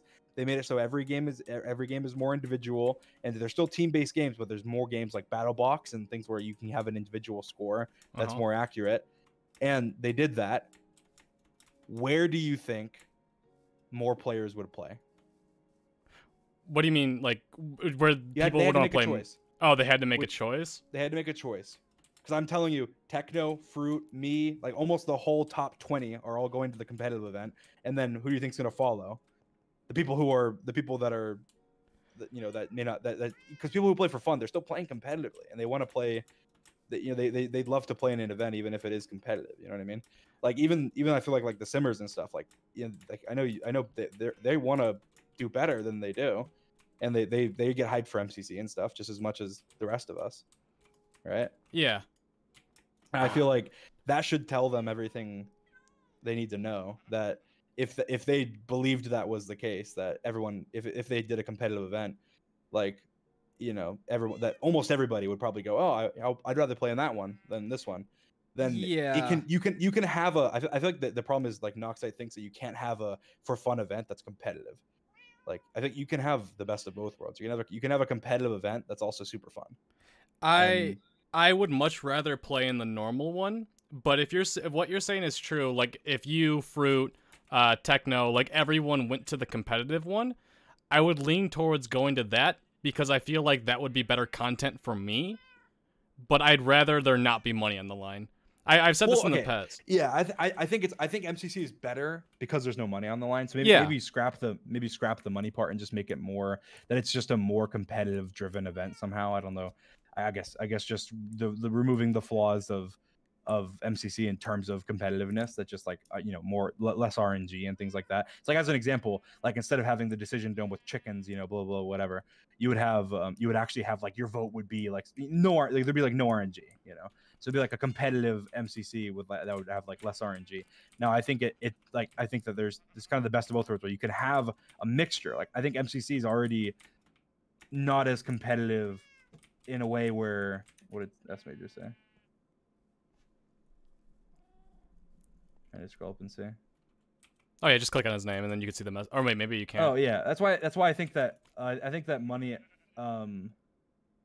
Yeah, I think that money, there shouldn't be money involved. And obviously that was probably a bad example, but I don't think that money should be involved in any way in terms of like a prize or anything. I think that it does bring toxicity and stuff, but I think that the event is already a for fun event in the way that the RNG, like how the RNG works.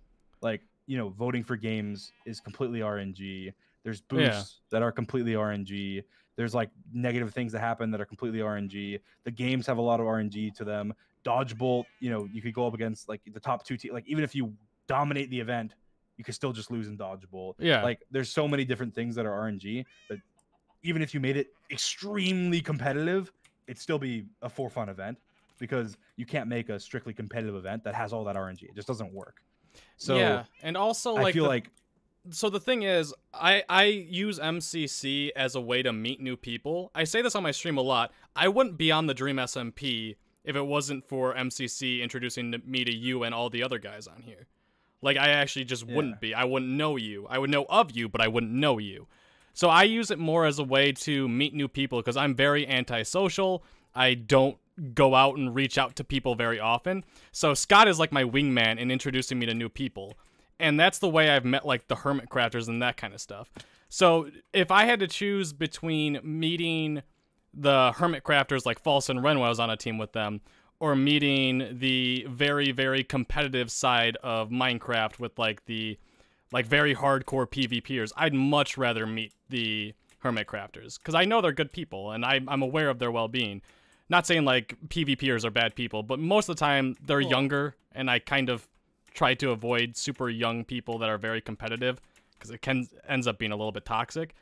And I'd rather be with them. That's why I think like, yeah, and I understand that. I think that it's not necessarily like PvPers or whatever, but like I'd say, I mean, I consider you very competitive. Like I think I'd put you in the competitive camp. I'd put a lot of people. I'd put CPK. I'd put Pizza. I'd put. I love that you call him Pizza. I'd even put probably Tommy. I'd say, you know, most of the time, like I'd say Tommy's competitive. I'd say Techno. I'd say Tubbo. I'd say Fundy. I'd say almost everybody on the DreamSMP that plays, I'd say, is very competitive. I'd say you know, Philza even I'd say is very competitive. Well, yeah, like the thing is, like Wilbur isn't, but we don't go into the event wanting to lose. Like there's times like Tommy, like people will be like, oh, he threw and that kind of stuff. Tommy didn't throw. Throwing's a harsh word. He was more looking for the content, trying to have fun with his teammates because he knows that's what makes it the most fun. And that's like when Pokemon was on the team, like everyone knew they weren't going to be a solid team, but they were going to be one of the best like teams to watch because it was going to be very, very fun. So I think majority of the time people are very competitive, but they focus more on making good content. I feel like this is a point that may be hard to make without sounding like an asshole. Do it. But I won't call you a jerk, don't worry. There's a reason that the competitive people in MCC have all of the viewership. Like 95% of the viewership. Oh yeah. People would rather see people do good than bad. People love seeing competitiveness. They love it. And as long as it's a fun competitive, it's good. Like I feel like there's time like you wouldn't want like a toxic FU, competitive, but you do want to see them compete. You want to see them get hyped and scream and cheer when they're winning, and be upset when they're be down and upset when they're losing, and have that energy when they're making a comeback, and when they're playing in the event and they're going for the win, and when somebody's performing well, and seeing like even just seeing like I know how hyped I got when like I saw Sapnap was doing well in the individual leaderboards, like, and that kind of just going back to the individual leaderboard. I know how hyped he probably was, saying, "Wow, I got third place on the individual leaderboard. That's flipping awesome." And his audience probably at the same time was feeling the same exact way. And I think that there's a reason why 95% of MCC's viewership is competitive, and I feel like 95% of MCC's viewership would prefer certain things being shifted in a more competitive nature. And that's the thing. I think that MCC's done in such a perfect way where it's made in a way where you can't make it like strictly competitive. It's impossible because of the RNG and stuff, like with the voting and everything.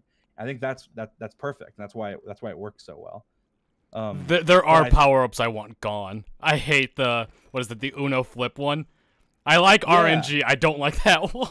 Like as an example, like one of our teams at the very end, there was the one they stickied Buildmart, and then like we would have, if it wasn't Buildmart, we probably would have gone to the finals.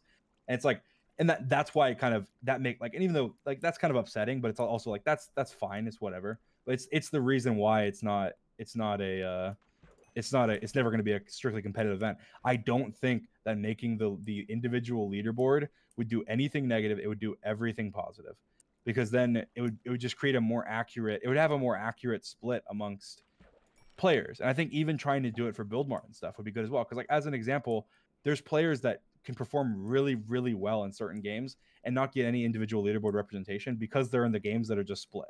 And even though maybe that you'd say they're performing well because they're the team games and because they're split, it's not necessarily because I feel like there's a way in every game. I feel like every game could be not split. Every single game. Even Buildmart, like you could just go based on the number of blocks, like the number of blocks placed or something. But the meta for Buildmart now is having someone run out and do the far like colors one, so someone's just not going to get points, right? Like Shelby for our team in the last one, MCC 11. She was going out and just bringing it back and putting it in the chest so that we could get ready, and she was what carried us and allowed us to win. Then this is how you do it. You do whenever you place a block in a build, you can save who got the block, who collected the block, and you can save who placed the block, and you get 50-50. So you get a point. Okay. If they place in a correct thing, boom. Then the person who collects the block, so if you're collecting the block and placing it, you get 100%. And if your teammate's collecting the block and you're placing it, 50-50. And I feel like that's something so I'm just saying every game has a way where you can balance it to make it good. And guess what? that people like Grian and people who are insane builders and stuff would now benefit hugely on the individual player board. And guess what? Those for fun players that are you're trying to give points by giving them individual now do better, because in the games where they do better and they can actually play better, they can get more points in, and they can perform better individually. And I feel like you can like there's some I feel like that are harder to balance, like by not splitting, like maybe I think Build Mart's the hardest one. Yeah. But I feel like every single one almost every like game you can balance without just being like, let's just split it. I feel like it's just lazy. Like it's just a lazy approach. Like I mean, it seems unbalanced. Let's just split the coins. It's like, well, why don't you just try and fix it so it is balanced? In fairness, I'd rather them focus on making good games rather than the individual scoring too, though. So like just calling them lazy isn't accurate. But it's not. But I feel like it's not something that would take so much time. So I think it is like a lazy thing. I think it's something where it's like it's the type of thing that it's not a bad like thing where to say, oh well, I think it's lazy. I think it's like I do things like that all the time in life where it's just like I just rather not deal with it. Like I'd rather just make it split, because that's like the easiest thing. Because right now there's only two options where it's like it's either split or it's not split.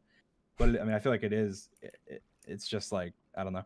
And I feel like it maybe a little bit harder than I'm making it out to be, because I feel like there's balancing issues, but I feel like it would just be such a good addition to change the event. And like such a like it would hardly change the event. All it would do is I feel like it would validate people in their roles more if you made it so that people, each individual role did have a certain weight to it. Like I feel like, because then you could do certain things to make it so the person who plays, maybe every time you place a sand you get like coins or something. Like what about that?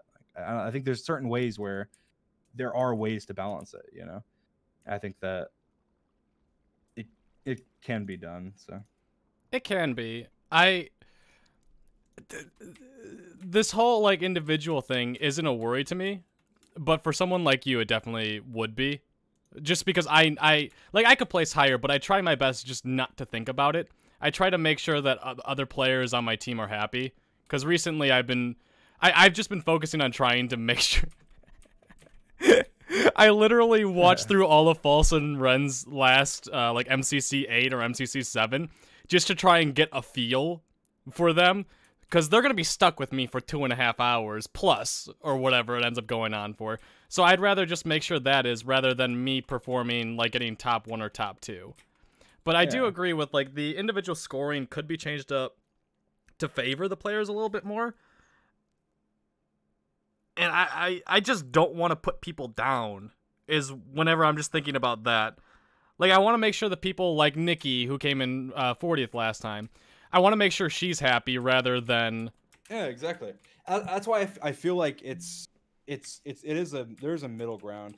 I feel like it's like I agree with, like, I feel like as example, like I think the sand person deserves coins.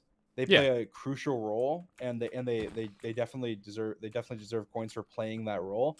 And I feel like I feel like splitting the coins completely is just not the correct way to go about it. So I feel like it's like we have the same goal, where it's like, yes, this role is underrepresented in the old MCC before they did splitting. Mm-hmm. But I feel like I think there's a better path to take to get to that goal versus splitting. Like I mean, like one of the things I would think, like I said, with like maybe if you play sand, like you get gold. I feel like that's kind of a unique thing. Like every time you place a piece of sand on the thing, you get 20 gold or 50 gold or something. But do you think all of a sudden it balances out? But Dream, do you think if you went to the middle to drop off sand, would you drop off the sand, or would you place all the drop first? No. I look like a greedy asshole if I run up and start placing the sand. Like I'm not gonna do that. There's no chance. There's zero chance I do that. Something where it's like, I mean, I could see maybe somebody would do that if like I really want to get a higher leaderboard. Easy points. But like it's just one of those things. It's like he's like people will do that though. But it's like, well, if somebody's doing that, then are they really playing for fun? Like, are they playing for fun at all if they do that? I don't think people would do that. I feel like it's something where I feel like that's not something people would do. Or if they did, it would just be like, whatever, they place 1 or 2 sand. Like the sand person's collecting all the sand in the middle and is getting tossed most of the sand. Even if somebody did theoretically do that, which I wouldn't, but if somebody did, then it'd just be taking like a little bit of coins, like barely any coins. I feel like just placing sands and placing the sand in general, like they'd be able to get more coins. Just like, oh, you place coins, you gave your team more time, boom, you get plus 20 coins, plus 40 coins, whatever, and then boom, you solve the problem without splitting the coins. And I feel like maybe it's not the same for every game, but yeah, everything. I feel like they should revisit it at some point, but I feel like they probably won't. But it's just, I guess, and there's, I mean, like obviously there's, you don't agree. Like I'm not running the event. Like I'm not gonna agree with everything they do. So yeah, no, like opinions aren't bad. There's never really bad opinions unless they're just like racist or something like that. But I'd rather them focus their time in making the event good rather than making the individual placements be good. So if they come like in MCC, like let's say 14 or 15, and we're going to change up the entire individual standings rather than focus on gameplay, I'd be a little bit sad. I like seeing like all the new stuff they get because I think that's what ends up making the best content. Like I was so excited watching the newest update video and I saw like Ace Race had a new map. Parkour Tag was now a thing. Like that's what I'd rather see. I guess than... as a developer, I know the difficulties of certain things, and then like in this case I feel like it's not a, you're gonna choose well, this update we're just gonna update the player leaderboard. It'd be like, no, we're gonna do all the same updates and we're gonna spend 3 hours and decide how to change the individual leaderboard and code it in 10 minutes because it's something that's probably as simple as, hey, whenever somebody places sand, plus 20 coins. Like it's something that it'd take way more time coming up with the solution than actually implementing the solution. And so from my cynic side is like, it's not as hard as it may seem to balance a player like a leaderboard. Like it would just take, it'd take time to come. It would take way more time to come up with how it's balanced, which is why the Reddit should come up with something. That'd be cool. Maybe the Reddit makes a suggestion on like make the viewers do everything. I love that attitude. Exactly. That's literally my game plan for YouTube and Twitch. Get in, please. How often do you go and like read the MCC Reddit? I mean, I do browse it occasionally, but not too often. I do way too often. I definitely do it like leading up to the event, like a couple days before the event and stuff. Like I definitely do it, and like I think a couple days after the event, I do it as well. It's kind of cool seeing people's reactions and stuff. I'm gonna kill this cat. I swear to God, I hate it so much. Why are you on a mission getting cats? I'm pranking Fundy. Doing so. You know how I've been torturing him with my cat maid outfits? Yes. So what I'm gonna do is get a bunch of cats, name them all Owo and Uwu, and hide them in his walls so that he just has to listen to them meowing and try to pinpoint where they are in the walls. Just like little one-by-one areas. Yeah. Nothing better for my master, and they're all gonna be named. So annoying. Do you know who Zine is? He records with Captain Sparkles a lot. Breed. Oh, don't. I did that to him on the Cube SMP, but instead of cats, I did chickens, and I literally had him tear apart his entire base. Not even on purpose, but it ended up happening. So I'm not gonna go overboard like I did there, but I just want him to go a little bit insane. That's funny. So what's going on? What else is in the life of Dream? I don't know. I guess I've just been busy with stuff. How's the merch going? I saw that you were like doing like you have your new. Is it like your own company you're going through, or did you like? How did you do it? Let me just ask that question because I have no idea. I haven't really talked about it like much like publicly, but like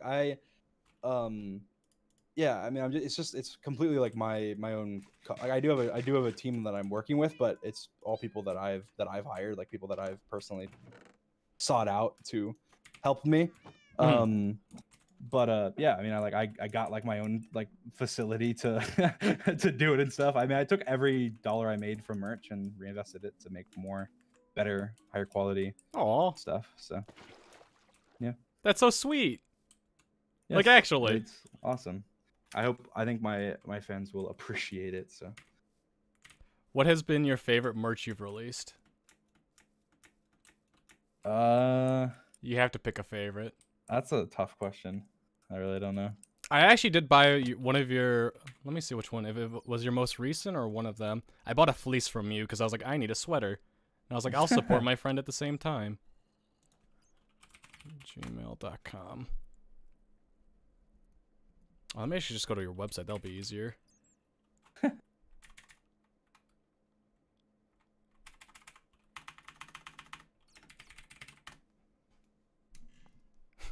My chat says we do appreciate it. Oh, congrats on 13 million, by the way. Thank you. Stop blowing up so much. You're too good at this video game, of YouTube in general. When did you first realize your channel was gonna blow up? How did that make you feel, too? I think I first realized, on well, before I uploaded the PewDiePie seed video, but so I guess after my first video, it didn't do like that well, but I mean, okay, it got like 30K views, and it was my first video, so I was like, all right, that's a lot for a first video. But I'd been saying like I was like the biggest asshole in terms of like bragging, but like before I did YouTube, like I have messages to me like to like George and like my friend Lakota back then and stuff saying like yeah, you'll see me in 6 months when I'm big on YouTube. Like we were just bantering and stuff, but like I know like my friend had I was trying to like grow my brand like before I even posted a YouTube video. I was trying to like grow my how known I was like in Minecraft and stuff. And so my friend had like staff on like a major server, and I was like, oh, you should give me like media rank. And he's like, well, you don't have like a channel yet. And I was like, oh, but I will. Like, and I'll advertise this server whenever I get it. If you give it to me now. Oh, you're not gonna. I hate when people did that to me, Dream. I know exactly the kind of person you're talking about and how you're describing yourself. It's like, come on, give me YouTube rank. Come on. It's like, no, shut up, kid, get out of here. I mean, to be fair, it was me asking like my very good friend. So it's like it's a little bit different. But I remember being like, I was like, oh no, I was like, trust me, like I'm gonna blow up. And he's like, what do you mean you're gonna blow up? I was like, yeah, no, like, you know me, like I'm good at marketing. Like I'm gonna do it. And he's like, eh. I remember I was in a CC's Pizza parking lot. I hadn't uploaded my first video yet, and I was talking to my little sister, and Drista, and the Drista, yeah, Drista, and like some of my friends that were there, and I was talking to them, and I was like, and this was before I uploaded my first video, and I'm telling you, I'm gonna be a YouTuber. I'm like, this is gonna happen now, and they're like, well, you've done YouTube before, haven't you? I was like, well, I have. But like, and I was listing like all these reasons why this time's different, and like I put in like a lot of research and stuff before I post my first video, and I was like, I know YouTube, like I know how YouTube works. This is gonna be good. And then yes, I was the cockiest guy before I put. I mean, I guess I still am a little bit, but like I played it up before I even posted my first video. I was like, yep. It was like false confidence. Like I wasn't actually confident. It was just kind of like that, like. Acting like you're confident gives you the motivation to yeah, do it, you know? I was gonna ask, are you the kind of person that has to say you're gonna do something like that in order to make sure you fulfill what you're saying? Like, I'll say like I'm gonna practice my ass off for this or something like that, and if I say that, it's gonna push me more than if I didn't say that. Like if I announce that to other people, I'm like, now I have to do this. I'm stuck. Yeah, with exactly. Like me saying, oh, I'm gonna be a big YouTuber. Like I just look like an idiot if I'm not a big YouTuber. Yep. It motivates me more to be like, I'm gonna actually fulfill what I do. And yeah, so yeah, I did. It was false like I was acting confident, but it wasn't actually that confident. It was just me being like, it could happen, and if it did happen, it'd be pretty cool if I was acting like I was, you know, all confident all along. And so it is kind of like that fake confidence, but it's like manifesting, like making sure that I told myself I was going to do it enough that I really did believe I was going to do it, and then I did it, and it was epic. It was epic. You're such a gamer. Epic. It was amazing. But yeah, I think when I actually realized it was happening was I posted a post on Reddit. And it got like I don't know 90K upvotes or something stupid. And for what? What was it? It was from my first video. So I posted like I made like a short little highlight video of my first video I posted, which was like cursed Minecraft, and I posted it on Mildly Infuriating. It was like me killing my pet dog and like me breaking dirt with like a pickaxe and like just dumb stuff. And I put it on Mildly Infuriating, and I got like 90K upvotes or something. And then I linked my video like in the comments, and I was like, all right. Like I'm gonna like this is my big break. Well, I mean, like you said, like 90,000 upvotes. That's an insane amount, especially for someone like. I maybe exaggerating, but it was definitely like it was a large amount. It was a large amount. For someone like, how many subscribers did you have at that point? I think 1,000 probably. 90,000 for 1,000 subscribers. Reddit, though. Still, Reddit, though. It was the Reddit upvotes. It wasn't like the. Still, like that's 90,000 people that saw your video and upvoted it.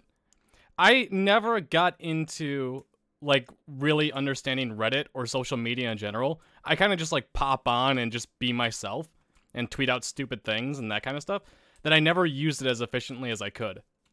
And being able to get that many upvotes or favorites or retweets or whatever is crazy to me.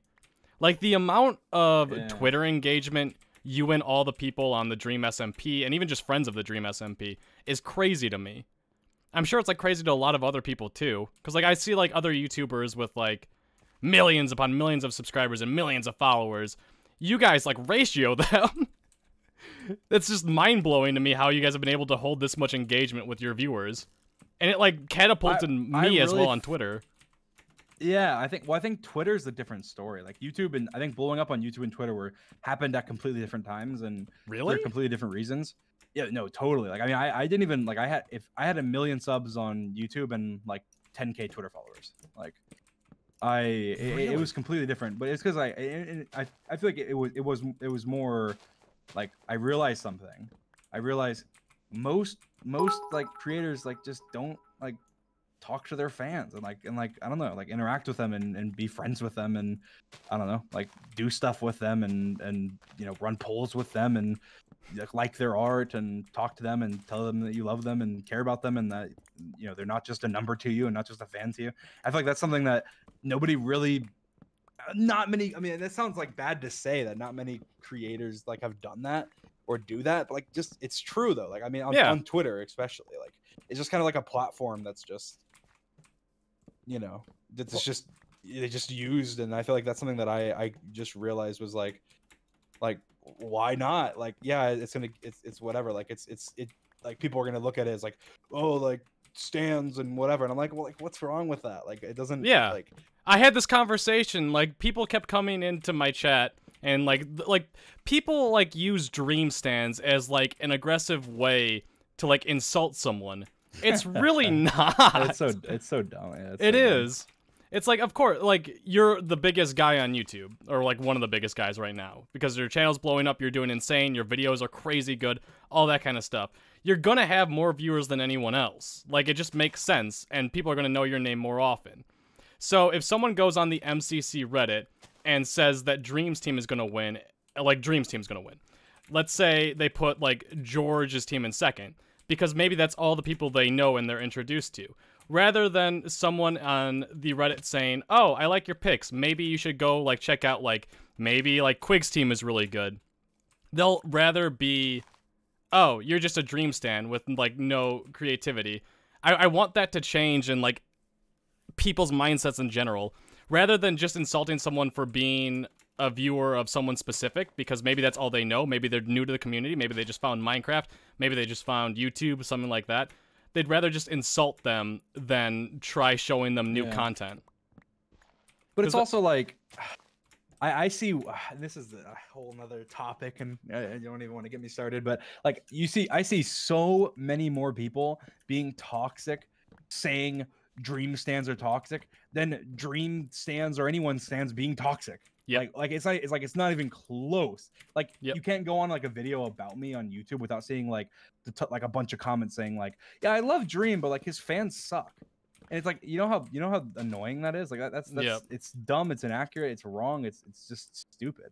Like and then it's like half like it just this narrative was created where like, you know, Dream stands are weird and stupid and whatever. It's like it's just so dumb. Like every creator, basically every creator on earth, and every musician, every, you know, public figure has a group of fans or stands or people, you know, that do certain things and that love them and talk about them and make their their stuff more about, get postered to them on their wall and stuff, like for musicians and stuff. And like that is normal. Yeah, that's what happens. And just because I decided to, hey, I'm gonna care about my fans and talk with my fans and grow a fan base, doesn't mean that these fans of mine are creepy or something, or that fans of mine are obsessive, or that stan means stalker fan, therefore they're stalker fans. Like, no. Is that what it means?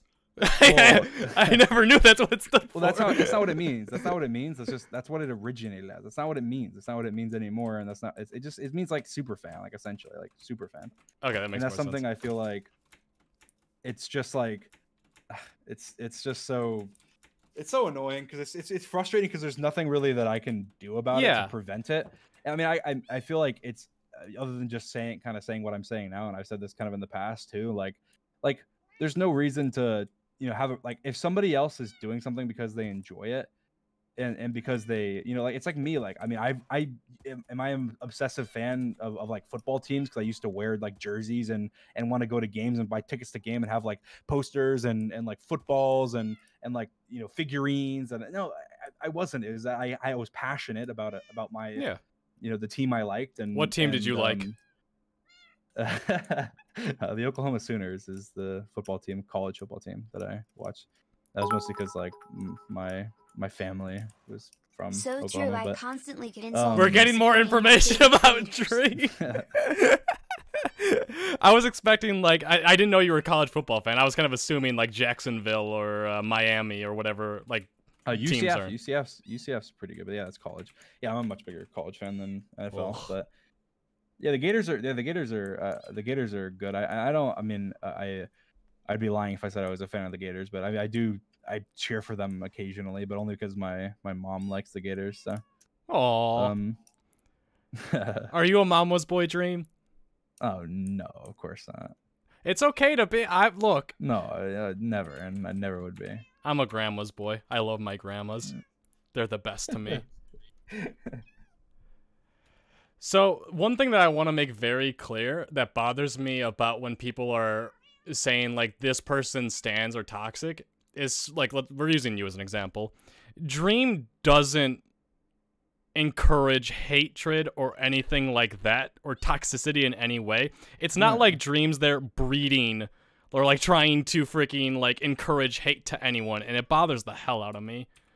Like, yeah, no, it's and I've done the opposite, obviously, and it's like I've seen nothing, and I feel like you can I feel like the best thing you can do is somebody said that just ask them, just simply ask them, give me an example, like give me one example, because I feel like most people are just saying it because it's become a trend to like hate on stands. Yeah, and I feel like it's just dumb because most people who say that and go, oh, Dream stands are dumb. Like they had to ban on the MCC Reddit. They had to ban the like saying anything about stands because there was like hundreds of comments and posts and stuff like hating on stands, and not a single like there's like barely any, if any, post by like stands that could even, I think there was none that could be considered toxic. Now there's probably some that you would say, hey, they're uninformed because they're predicting, Dream's team number 1, George's team number 2, Tommy's team number 3, whatever. Like they would say, oh, that's that means they're a stan, but it's that's not bad. That's is fine. Bad is threatening them and calling them stalkers and calling them, and calling a bunch of people who are probably teenagers, calling them names and stuff just because you don't like what they like. It's like, and like the same thing. Like I'm a sports fan as well. I love the Chicago Bulls, and they're freaking awful. But I'll always be like saying like I want them to win or I predict them to win because I'm a fan of them and I want to talk that into existence. So and way more about them too. So like you may know certain like, oh, this could make them win, and like someone else may not know that. So it's like it makes you slightly more biased towards thinking your team's gonna win more often than they would just because you know more about them. But yeah, and that's not a bad thing at all. That's a normal thing. Yeah, it's just something where toxicity is in every community. It's just that our community is huge, so obviously there's gonna be huge amounts of toxicity. It's just you ignore it, you don't talk about it, you avoid it, you address it, you try and make sure everyone knows it's not okay, and that certain things aren't okay at all. But there's other things where it's just like it's none of your business. Like if a stan or a fan or something like really likes something, it's not your business. Like and this is a little more like detailed, I guess, but like shipping and stuff, like it's not your business. Like if somebody wants to say, and this is my opinions, this is just specifically for me and George and Sapnap. Like obviously we make jokes all the time, or Carl or whatever. We make jokes all the time, like about like about like us dating or whatever. The it's homosexuals. Like, exactly, and it's like if somebody takes that and goes, hey, I'm bi, or like this isn't me. I'm saying like if a fan or somebody is saying this, like I'm bi or I'm gay or whatever. This makes me happy, and this makes me happy to think about and to talk about and to do whatever about it. It's like, why is it any of your business? Like they're not bothering you. Just ignore them if you don't like them. If you want to block them. That's not being a toxic stan either. So that's like the only example people ever even say about even like giving an example of like toxic stans, like, oh, because it's shipping and shipping's toxic. How is shipping toxic? It's not. What does like shipping do to you? It's like if you're shipping minors, don't do that. Like sure, that's bad. But if it's like you're shipping creators who have said specifically they don't care about it, it's like how does it affect you? Like, it doesn't affect you anyway. And if you think it's creepy, then okay, that's your opinion. I think you're creepy. Yeah, just like, just don't nothing. Just leave the conversation and don't ever look back at it. Like I feel like that's one of the things that you have to specifically like try and find. To like if I'm on Twitter, I'm not gonna find someone shipping you and George unless it's probably you or George. Like, I'd have to go out of my way to try and find that as well. So if you're a human that's going to look on the internet for someone shipping someone else just to make fun of them. I saw some video. It was like some guy critiquing it. It was called like DreamSMP sucks. And it had like 200,000 views or something. And it was like this guy that's like, and posted on this message board. And the message board's like literally like, shippingfanarts.com or just something like, it's like, and I go to this website and I read this post and it's like, why are you on that website reading that post if you don't want to see it? Like if you are going to shippingfanart.com or whatever the website is, like the specific website, and reading a fan art that's called Dream and George's first kiss or whatever, like whatever it is, it doesn't matter. Like, why are you there? You're creepy for going there and then complaining about it. Like, you may be lying to yourself. Maybe you don't think it as creepy as you put off, and you say it is. Like, then don't go looking. Like, if you don't want to see that stuff, then just avoid it. It's like so easy to avoid. And even if you see it, why does it? I just don't. I really don't understand why it bothers people at all. Like, there's certain things, sure, that I understand why it might bother somebody. Like, if something's like sexual or something. Okay, that may bother somebody. But like, if somebody's just saying like, oh, it's George not found or Dream not found, or like, oh, they're cute or whatever. It's like, is there any reason why that should, bother you? No. It just, and if you see it, just don't read it. It's that simple. Yeah, just don't read it, avoid it, or just skip over it or whatever. Like, it's like perfectly fine. Like, if you don't, I mean, I read that stuff and I laugh at it, and George reads that stuff and he laughs at it, and stuff the same. It's so to us, it's funny. I feel like, unless you have some reason to be spiteful, you'd probably think it's funny too. Oh, it's funny, like that, they're shipping George and Dream, and George and Dream aren't dating, and so it's kind of funny. It's like, it's kind of a little bit humorous. Okay, like, Dream, what do I have to do to get you to read a fanfic with George on a stream? I will give. I mean, George, and this is not coming from me, guys. But I joined the TeamSpeak yesterday, and George was like, "Hey, have you read Heatwaves, Dream?" And I was like, "No." And he's like, "Well, me and Sapnap just did." And I was like, "What the hell?" It's like some fanfic, like, apparently. But it's like, I mean, we'll read it. Like, we'll read certain things, and I still haven't. But like, we'll read certain things, and like, literally, I just still read it haven't. together and laugh. Like, we'll read it together and laugh. Like, that's just, it's to me, it's humorous, it's funny, and like, it may not be to you, just don't read it. To me, it's funny. Oh, to me, it's hilarious. I want to hear you do it. I want to watch you read it, but obviously you haven't shown your face yet, Dream. I'm gonna tease you about that. So wait, do you have any like plans? Like, do you want to release your face at all, or do you just want to say you do? I will at some point. I'm waiting for like the best time to do it. I don't know when it would be. I've always wanted to do. I'm kind of like, you know, I'm self-centered. Obviously, I always wanted to do it at some kind of like event or something. I think it'd be cool. That's how I did my face reveal. I went to like PAX Prime or something like that, and at the time I had like 100K, and I was like, okay, well, I'm going to an event to meet other creators and also like meet fans and that kind of stuff. I should probably release my face so people can find me, like rather than them just walk by me and then maybe they'll be like, oh, I missed my chance, or I walked past that guy. Ah, crap, I didn't know that was H or something like that. That's funny. Yeah, I don't know exactly how I would do it. I'm just reading chat, so like right now, but yeah, just to touch on something. Yeah, your streams chat. No. I mean, yeah, the Streamies. I saw that you were nominated. Oh yeah, I'm looking forward to that. I'll see what happens. I hope I win. I'd be awesome. Astonished if you didn't. To be honest, I'd be upset.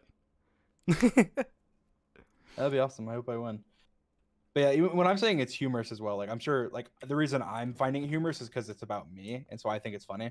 I'm sure that some people actually will read it and go like, "Wow, this person's a really good," like, you know, it's like it's art in like their own way. If they, you know, if they're like a, you know, an author and or they want to write and they just want to use I mean, I used to, when I was a kid, like I used to write stories and I would just use like my friends in the stories all the time. Like I used to write, there was like books I would write where I'd write like these long stories, and it'd be like, even if it's just like when I was reading like, you know, Percy Jackson and stuff, I used to like writing like Greek mythology, like stuff with Greek mythology, but it'd be like my friends that are now, you know, they're now like sons, what is it called, like Half-Bloods or whatever. Half-Bloods, is that what it's called? What's it called? I don't know. Muggle? What in Harry Potter? No, that's Harry Potter. So it's like, what did puns? Oh, demigods. What did puns say in my chat? Why is everyone saying puns? Demigods. Yeah, I don't know how I missed that, but I scroll up to see what puns said, and it's all people saying puns, LOL, puns, LOL, and I couldn't even find his message.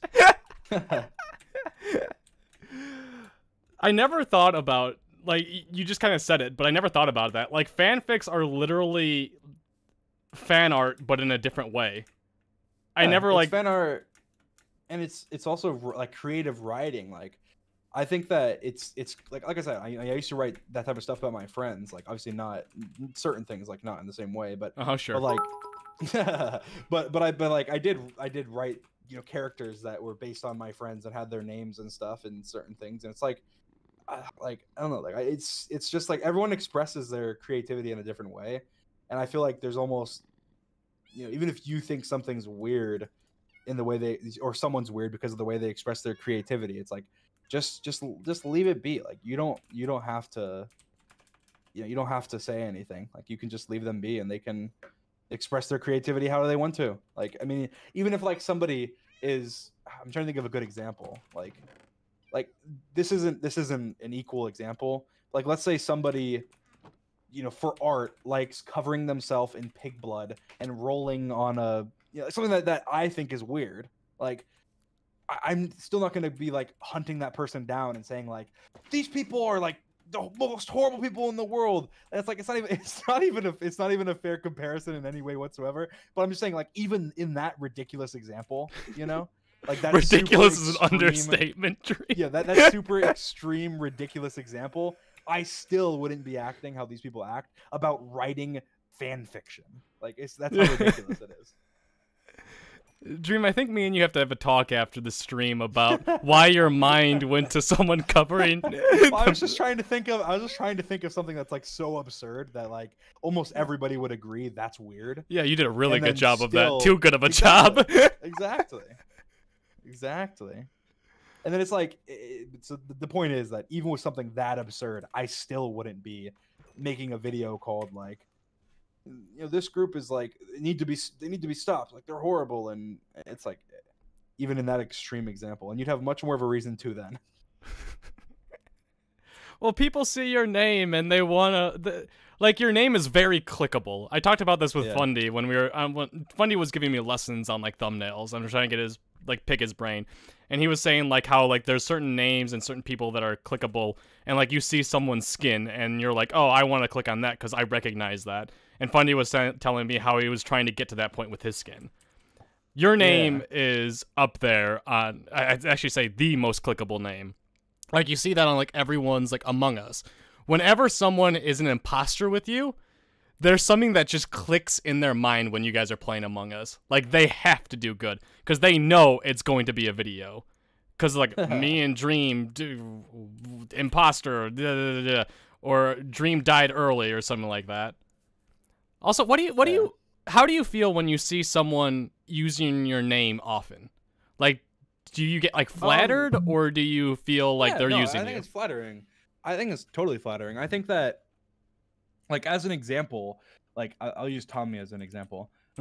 Whenever Tommy was first starting, like, he wasn't putting my name in titles, and I messaged him and I said, Tommy, put my flipping name, like, in your like, I'm telling you, you'll get, like, more views. And Tommy's like, oh, I just feel like I don't want to feel like I'm, like, clickbaiting you and stuff. And I'm like, clickbait me. Clickbait, like, please clickbait me, you will get more views. And I'm like, it's just better, it's like just better, it's like better content that way. And he's like, oh, well, I feel like, is it a bad thing if you clickbait somebody too much? And I was like, Tommy, I have like 3 or 4 unlisted videos that have PewDiePie's name in the title. I had a streak of like 6 videos in a row that had PewDiePie's name in the title. Be shameless about it. It doesn't matter. Like, you're not gonna, like, you're more likely to grow if you're, you know, making videos with somebody who is, you know, larger than you, and making sure people know, hey, Dream's in this video, come check it out. And then they're gonna click for me, but then they're gonna stay for Tommy, because Tommy's hilarious. You know, they're gonna click and go, hey, there's Dream's name, I'm gonna click this video, and they're gonna go, hey, this guy's flipping hilarious, I'm gonna subscribe to him. And then guess what? His next video doesn't need my name, and they're gonna click it as well. So it's like, I'm flattered when somebody uses my name. I'm flattered when somebody uses my ideas. I'm flattered when somebody, you know, uses my plugins or whatever. Like, I feel like it's all free real estate for me. I don't get why people get so, like, uptight about, like, oh, clickbaiting names or, like, stealing ideas or whatever. It's like, I probably would prefer credit for certain things, like, let's say Manhunt or something. But, like, if somebody uses an idea of mine, like, I'm like, hey, that was probably a damn good idea if they decided to use it, you know? I think that's...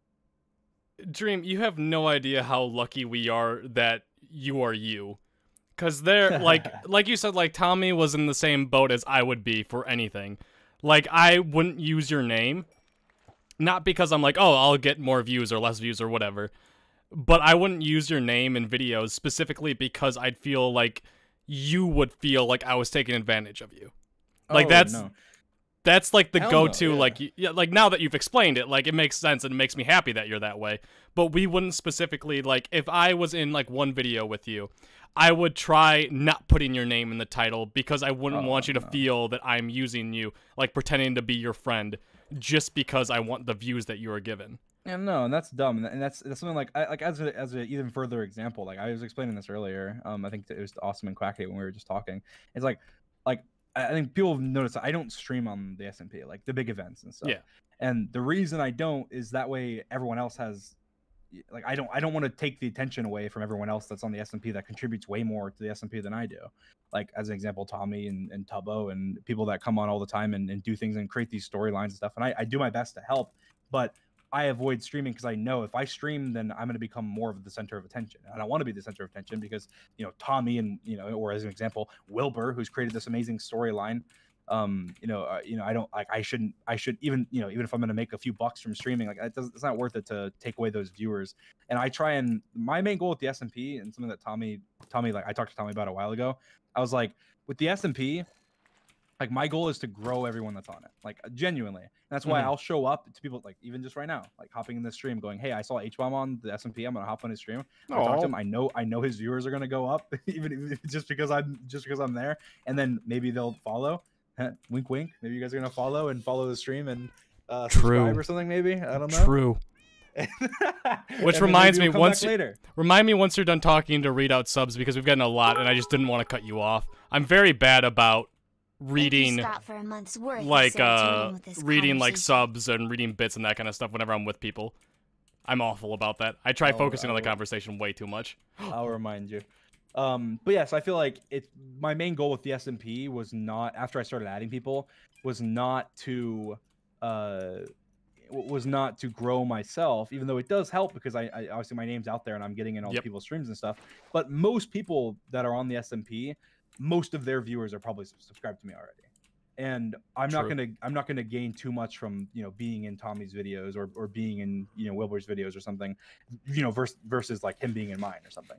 And but I think the benefit there is that if I'm if the people around me are growing, then that's beneficial to me, because then I feel like people have wider scope, and Tommy obviously is going to hit a different audience than I hit, and then we're going to merge some more. Like, he's going to get a lot of my audience, I'm going to get a lot of his audience, and we're going to work together and we're going to grow together. That's something that since the beginning has been like my goal with the SMP is kind of creating a breeding ground for like super insanely talented people that I know are talented, and that's like, people always ask me like, what's your guideline for whitelisting people? My guideline for whitelisting people is they have to be super freaking talented. If they're super freaking talented, I want them on the SMP. I think that's something that, and I do it in waves as well, because I think I want it to be like, I don't want it to be overwhelming. I don't want too many people on at once. And there's different guidelines. But yes, you're talented, HBomb, which is why you're on the SMP. I'm talented? Very talented. Very At talented. what? As a streamer. As a content creator. I think that's something that's genuinely 100% like the only true guideline to being whitelisted is just like talented. That's why I think everyone on the SMP is just so talented. Like, in terms of whether it be like acting or comedy, like everyone has their different niche that they're good at, but everyone's talented. Like, everyone's very talented in their own way. And I feel like adding the different people you add are added just based on kind of filling those different niches and stuff. And I feel like that, because if you're talented, you have a much higher chance of growing and growing as a streamer and taking advantage of like the opportunity. Like, hey, if you join the DreamSMP, most likely you're going to go up in viewers when you're streaming on it. True. Just because there's a huge fan base around it. So I want to make sure it's somebody that's going to take advantage of that and know, hey, shamelessly take advantage of that and go, hey, I'm going to stream this every day or whatever. I'm going to do whatever I can to use this to catapult, my stuff and my other content creation that's not the DreamSMP. Like people like Tubbo and stuff that, do other streams and stream MCC and make YouTube videos and whatever else. And I think that's the number one goal of the DreamSMP, is just growing everybody on it. And that way, and that's why I feel like it's so much more of a community. I was talking with Quackity about this for a while, but it's so much more of a community. Like, if somebody ends, they're going to probably raid somebody else on the SMP if somebody else is streaming. And everybody kind of knows everybody. Like, there's maybe only like 1 or 2 people each that we have that you don't really interact with as much, And I feel like it also definitely grows as the SMP goes on and as people play more and more. Like, maybe you haven't interacted with everybody yet or haven't done bits with everybody yet or something. Yeah. But I'm sure you will over time. And there'll be certain times where people want to do certain things with you. Hey, do you want to do this storyline with me, or do you want to build this house with me, or do you want to do this redstone thing with me, or whatever? And I think it makes it's just one of those things where, and that's why I think the reason it's so successful is that nobody's really truly like selfish on the SMP. Yeah. Like if I wanted to, I could just stream and get, probably 200K viewers or something during the big event. And then, even though I didn't do much of the lead up, and Tommy was streaming every day, lead up and take away some of that limelight. Like, or, Tommy, as an example, could just, raid other popular streamers instead of raiding like the little guys on the SMP like he does all the time. Like, I think everybody plays their part. And yeah. And it is like kind of cliche to say, but it is like a big family, like, in a way. You're gonna make me throw up with all this wholesomeness. I feel like that's why a lot of the MCC members are part of it, because I feel like MCC is kind of that same thing, that same way, True. MCC is kind of like an event of. It's very similar to DreamSMP in terms of like the community, but it's, instead of it being like an ongoing thing, it's like an event once a month or something. Yeah. So I feel like that's why a lot of the MCC people fit in really well here, and that's why there are a lot of us on here. So I want to ask you a question. Oh, true. Let me do that before. Read your subs and then ask me a question. Okay, wait. I'm terrible at remembering questions. What is your favorite thing about watching MCC? Like, think about that as I'm reading. Like, specifically for me, it's seeing the new interactions of people. Like, I genuinely love watching like Build Mart and that kind of stuff. Just seeing people communicate with each other. I don't know why, but that's my favorite thing. Mystical Light, thank you for the Twitch Prime. Kyles, thank you for the 2 months. Toriko, thank you for the 200 bits. Toriko, thank you for the 100 bits. Toriko, thank you for the 200 bits. Gillian Blair, thank you for the 200 bits. I have not read subs in a very long time, Dream. Sit back and relax for a minute. Calamine, thank you for the 100 bits. Torika, thank you for the 100 bits. Whaler, thank you for the 3 months. Clubberry, thank you for the gifted sub. Brooklyn, thank you for the 100 bits. Serenity, thank you for the gifted sub. To Scott, welcome back for 9 months. Happy birth. Lizzie, thank you for the half a year, the 6 months of subbage. Meow Teeth, thank you for the 3 months. Happy 3 months. Dark Angela, thank you for the Twitch Prime, smart individual. Hanny, thank you for the $2.42. If you could choose your MCC team, how many Ren Dogs and Nihachu's would you have? One of each, and then figure out the other one. There's only so many people I can handle. I can't have 2 of both. Taylor, thank you for the 4 months. Carrot, thank you for the 25 bits. Laura, thank you for the 69 months. Happy funny number. Pog. Thank you. My longest sub. Velvet Ghost, thank you for the 10 months. Oz, thank you for the 200 bits. Shah, thank you for the gifted sub to Ross. Pomo, thank you for the 200 bits. Thank you for all the Pomo's doing an animation, sub animation for me too. Chad, if you don't follow her, her YouTuber's amazing. Pomo Doko. Anonymous, thank you for the 5 gifted subs. Welcome everyone who got those. Thank you. Wonderful Beast, thank you for the tier 1. Llama Epic, thank you for the host. Gillian Bear, thank you for the 300 bits. And Jess, thank you for the 100 bits. All Time Lily, thank you for the 9 months. Scared Banshee, thank you for the gifted sub. Star Pear, thank you for the 100 bits. I missed so many. Isabear, thank you for the 200 bits. Thank you guys for all the subs. I appreciate it. 69 months? Yeah, Pog number. Okay, Dream. What is your favorite thing? Besides, like, specifically, like... I guess you could say game. But, like, what would be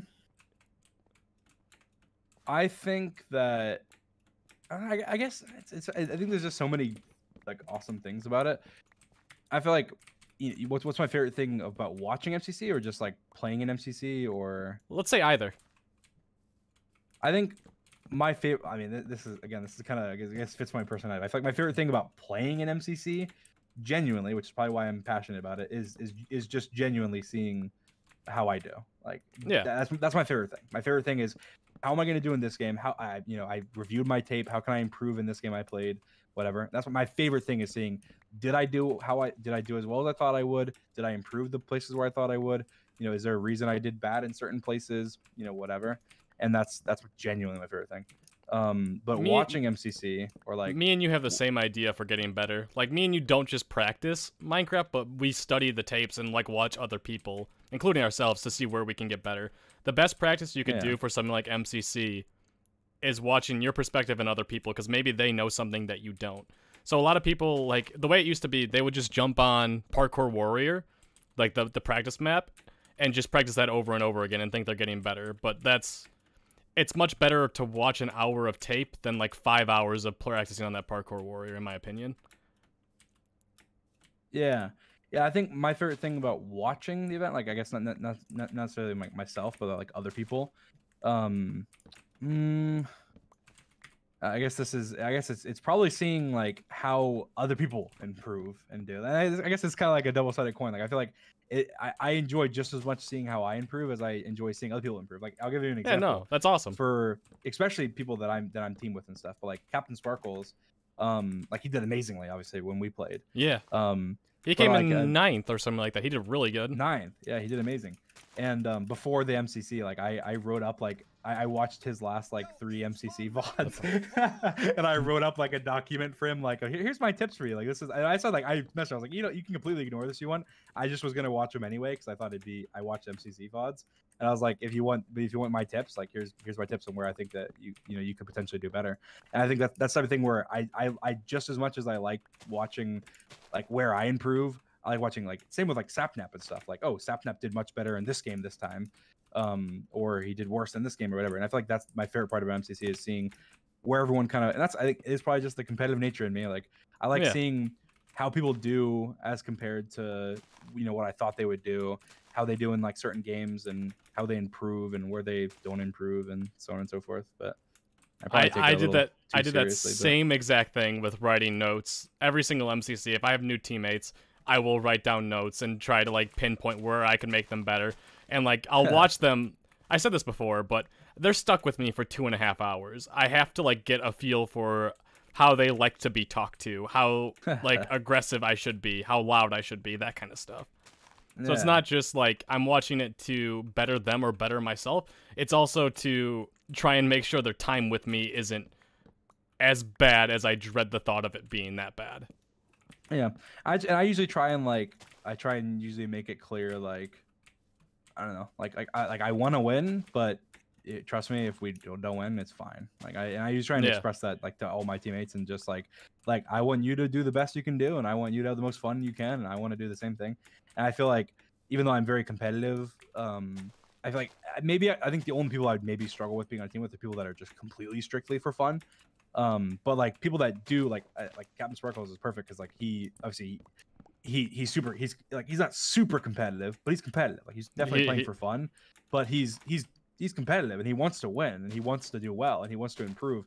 I think that's kind of the best type of teammate to for me, because I can be like, hey, yeah, like let's do it together, let's improve together, and let's try and do some practice and whatever, even though it's not like necessarily skills and stuff. But I feel like I remember Captain Puffy being like afterwards, she was saying like people were warning me beforehand like that you were gonna be like scary because like you're so competitive or something. So, like, no, that wasn't what it was like at all. I was like, I don't know where you heard that from, but I think people like I think viewers think you're way more intense than you actually are, because you like a lot of times when I'm watching you tend to overanalyze yourself, and rather than be nice to yourself, you're like, I could have done that better, even if like you did really good. I overanalyze everything. So yeah, sometimes people take me overanalyzing something as like what's a good word for it?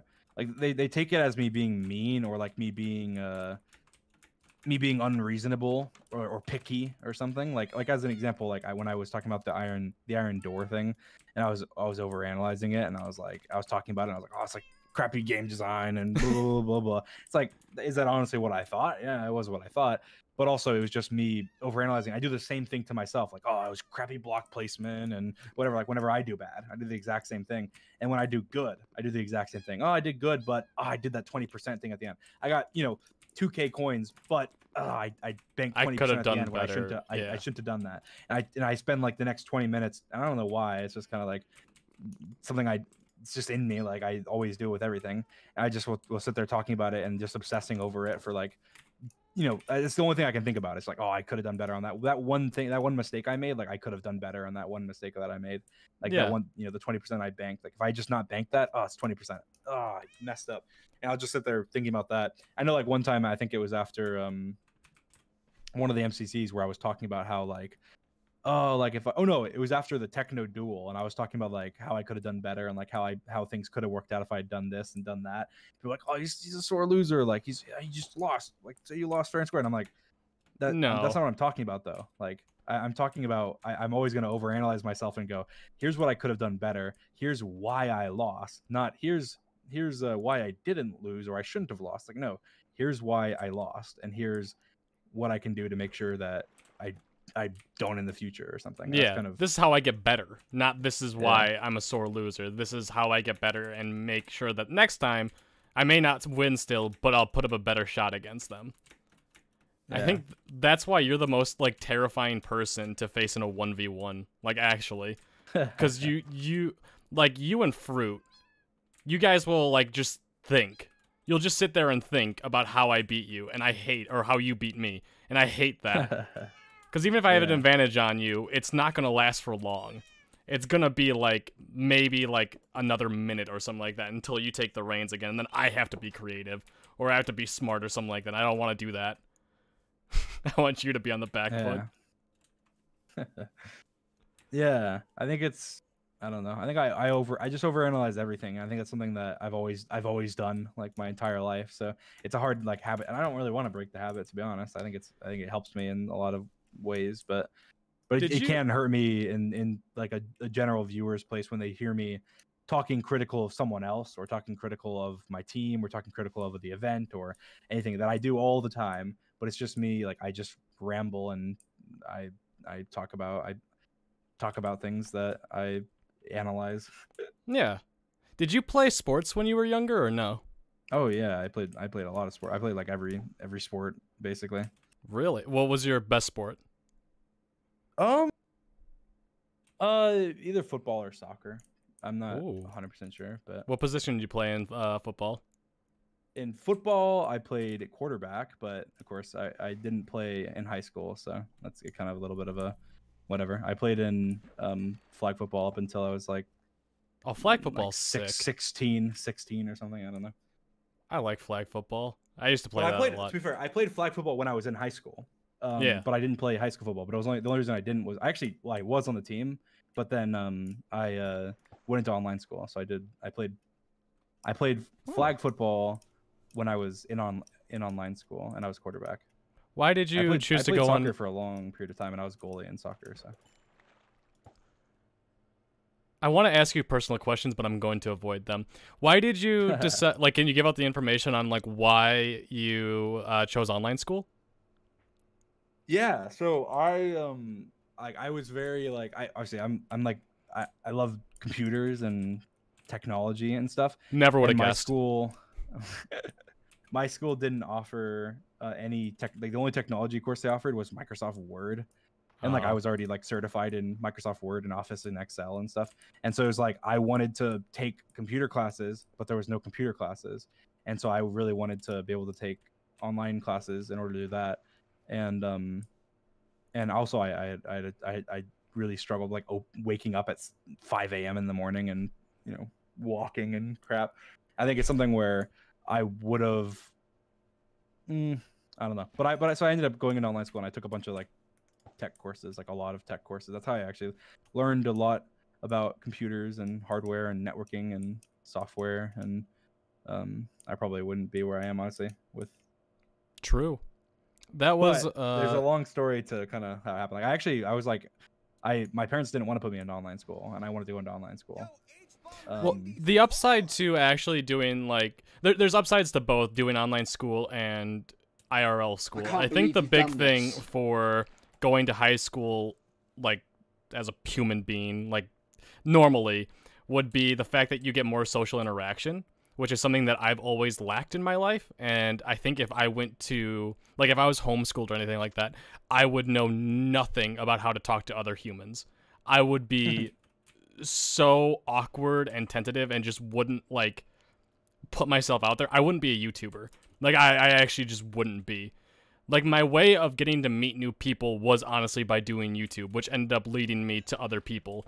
But, like, in college and high school, I learned how to talk to other people, but I just wasn't good at it. And it was YouTube that brought me to being able to actually be able to talk to other people. But if I went to online school, I don't think I would have actually ever been able to talk to somebody. Like, I think I would have just been by myself, cowering. Would I be smarter? Yeah, because I didn't pay any attention during actual school. But it still just wouldn't have been good for me. But for someone like you, that you knew what you were going to do, and you could hard focus on that, I think that's really, really good. And you have you're already. Well, I feel like I was such a social kid, like because I don't know, I did like I said, I did like everything. Like I was in like clubs, and I don't know, like I did like literally everything. So I was always talking with people, and I always had like my best friends like all lived like the houses all around me and stuff. I had like 5 really good friends that all lived like next door and next door to them and next door to them and stuff, that we would hang out with like every day, just walk over to each other's houses and stuff. So like, I feel like I had that even in like online school, like I had that social interaction. So wait, hang on, Dream. There's a sub noise going over your voice right now. Yo, really quick. Sorry, I don't mean to cut you off, but we couldn't hear you anyways. Ava, thank you for the 5 gifted subs. Riley, thank you for the gifted sub. Amanda, thank you for the Twitch Prime. Colorful, thank you for the Twitch Prime. Mystical Light, thank you for the Twitch Prime. Kyle's, thank you for the 2 months. I think I already read that. Mr. Shot, thank you for the tier 1. Toriko, thank you for the 100 bits. I don't really know what I'm passionate about yet. Do you have any tips for discovering passions? I think Dream might actually agree with me. YouTube. Like, actually just, like, watch videos of anything on YouTube. And a lot of times you'll be able to discover what other people are passionate about. And usually seeing other people be passionate about something makes you want to do it more. Does that make sense? I think that makes sense.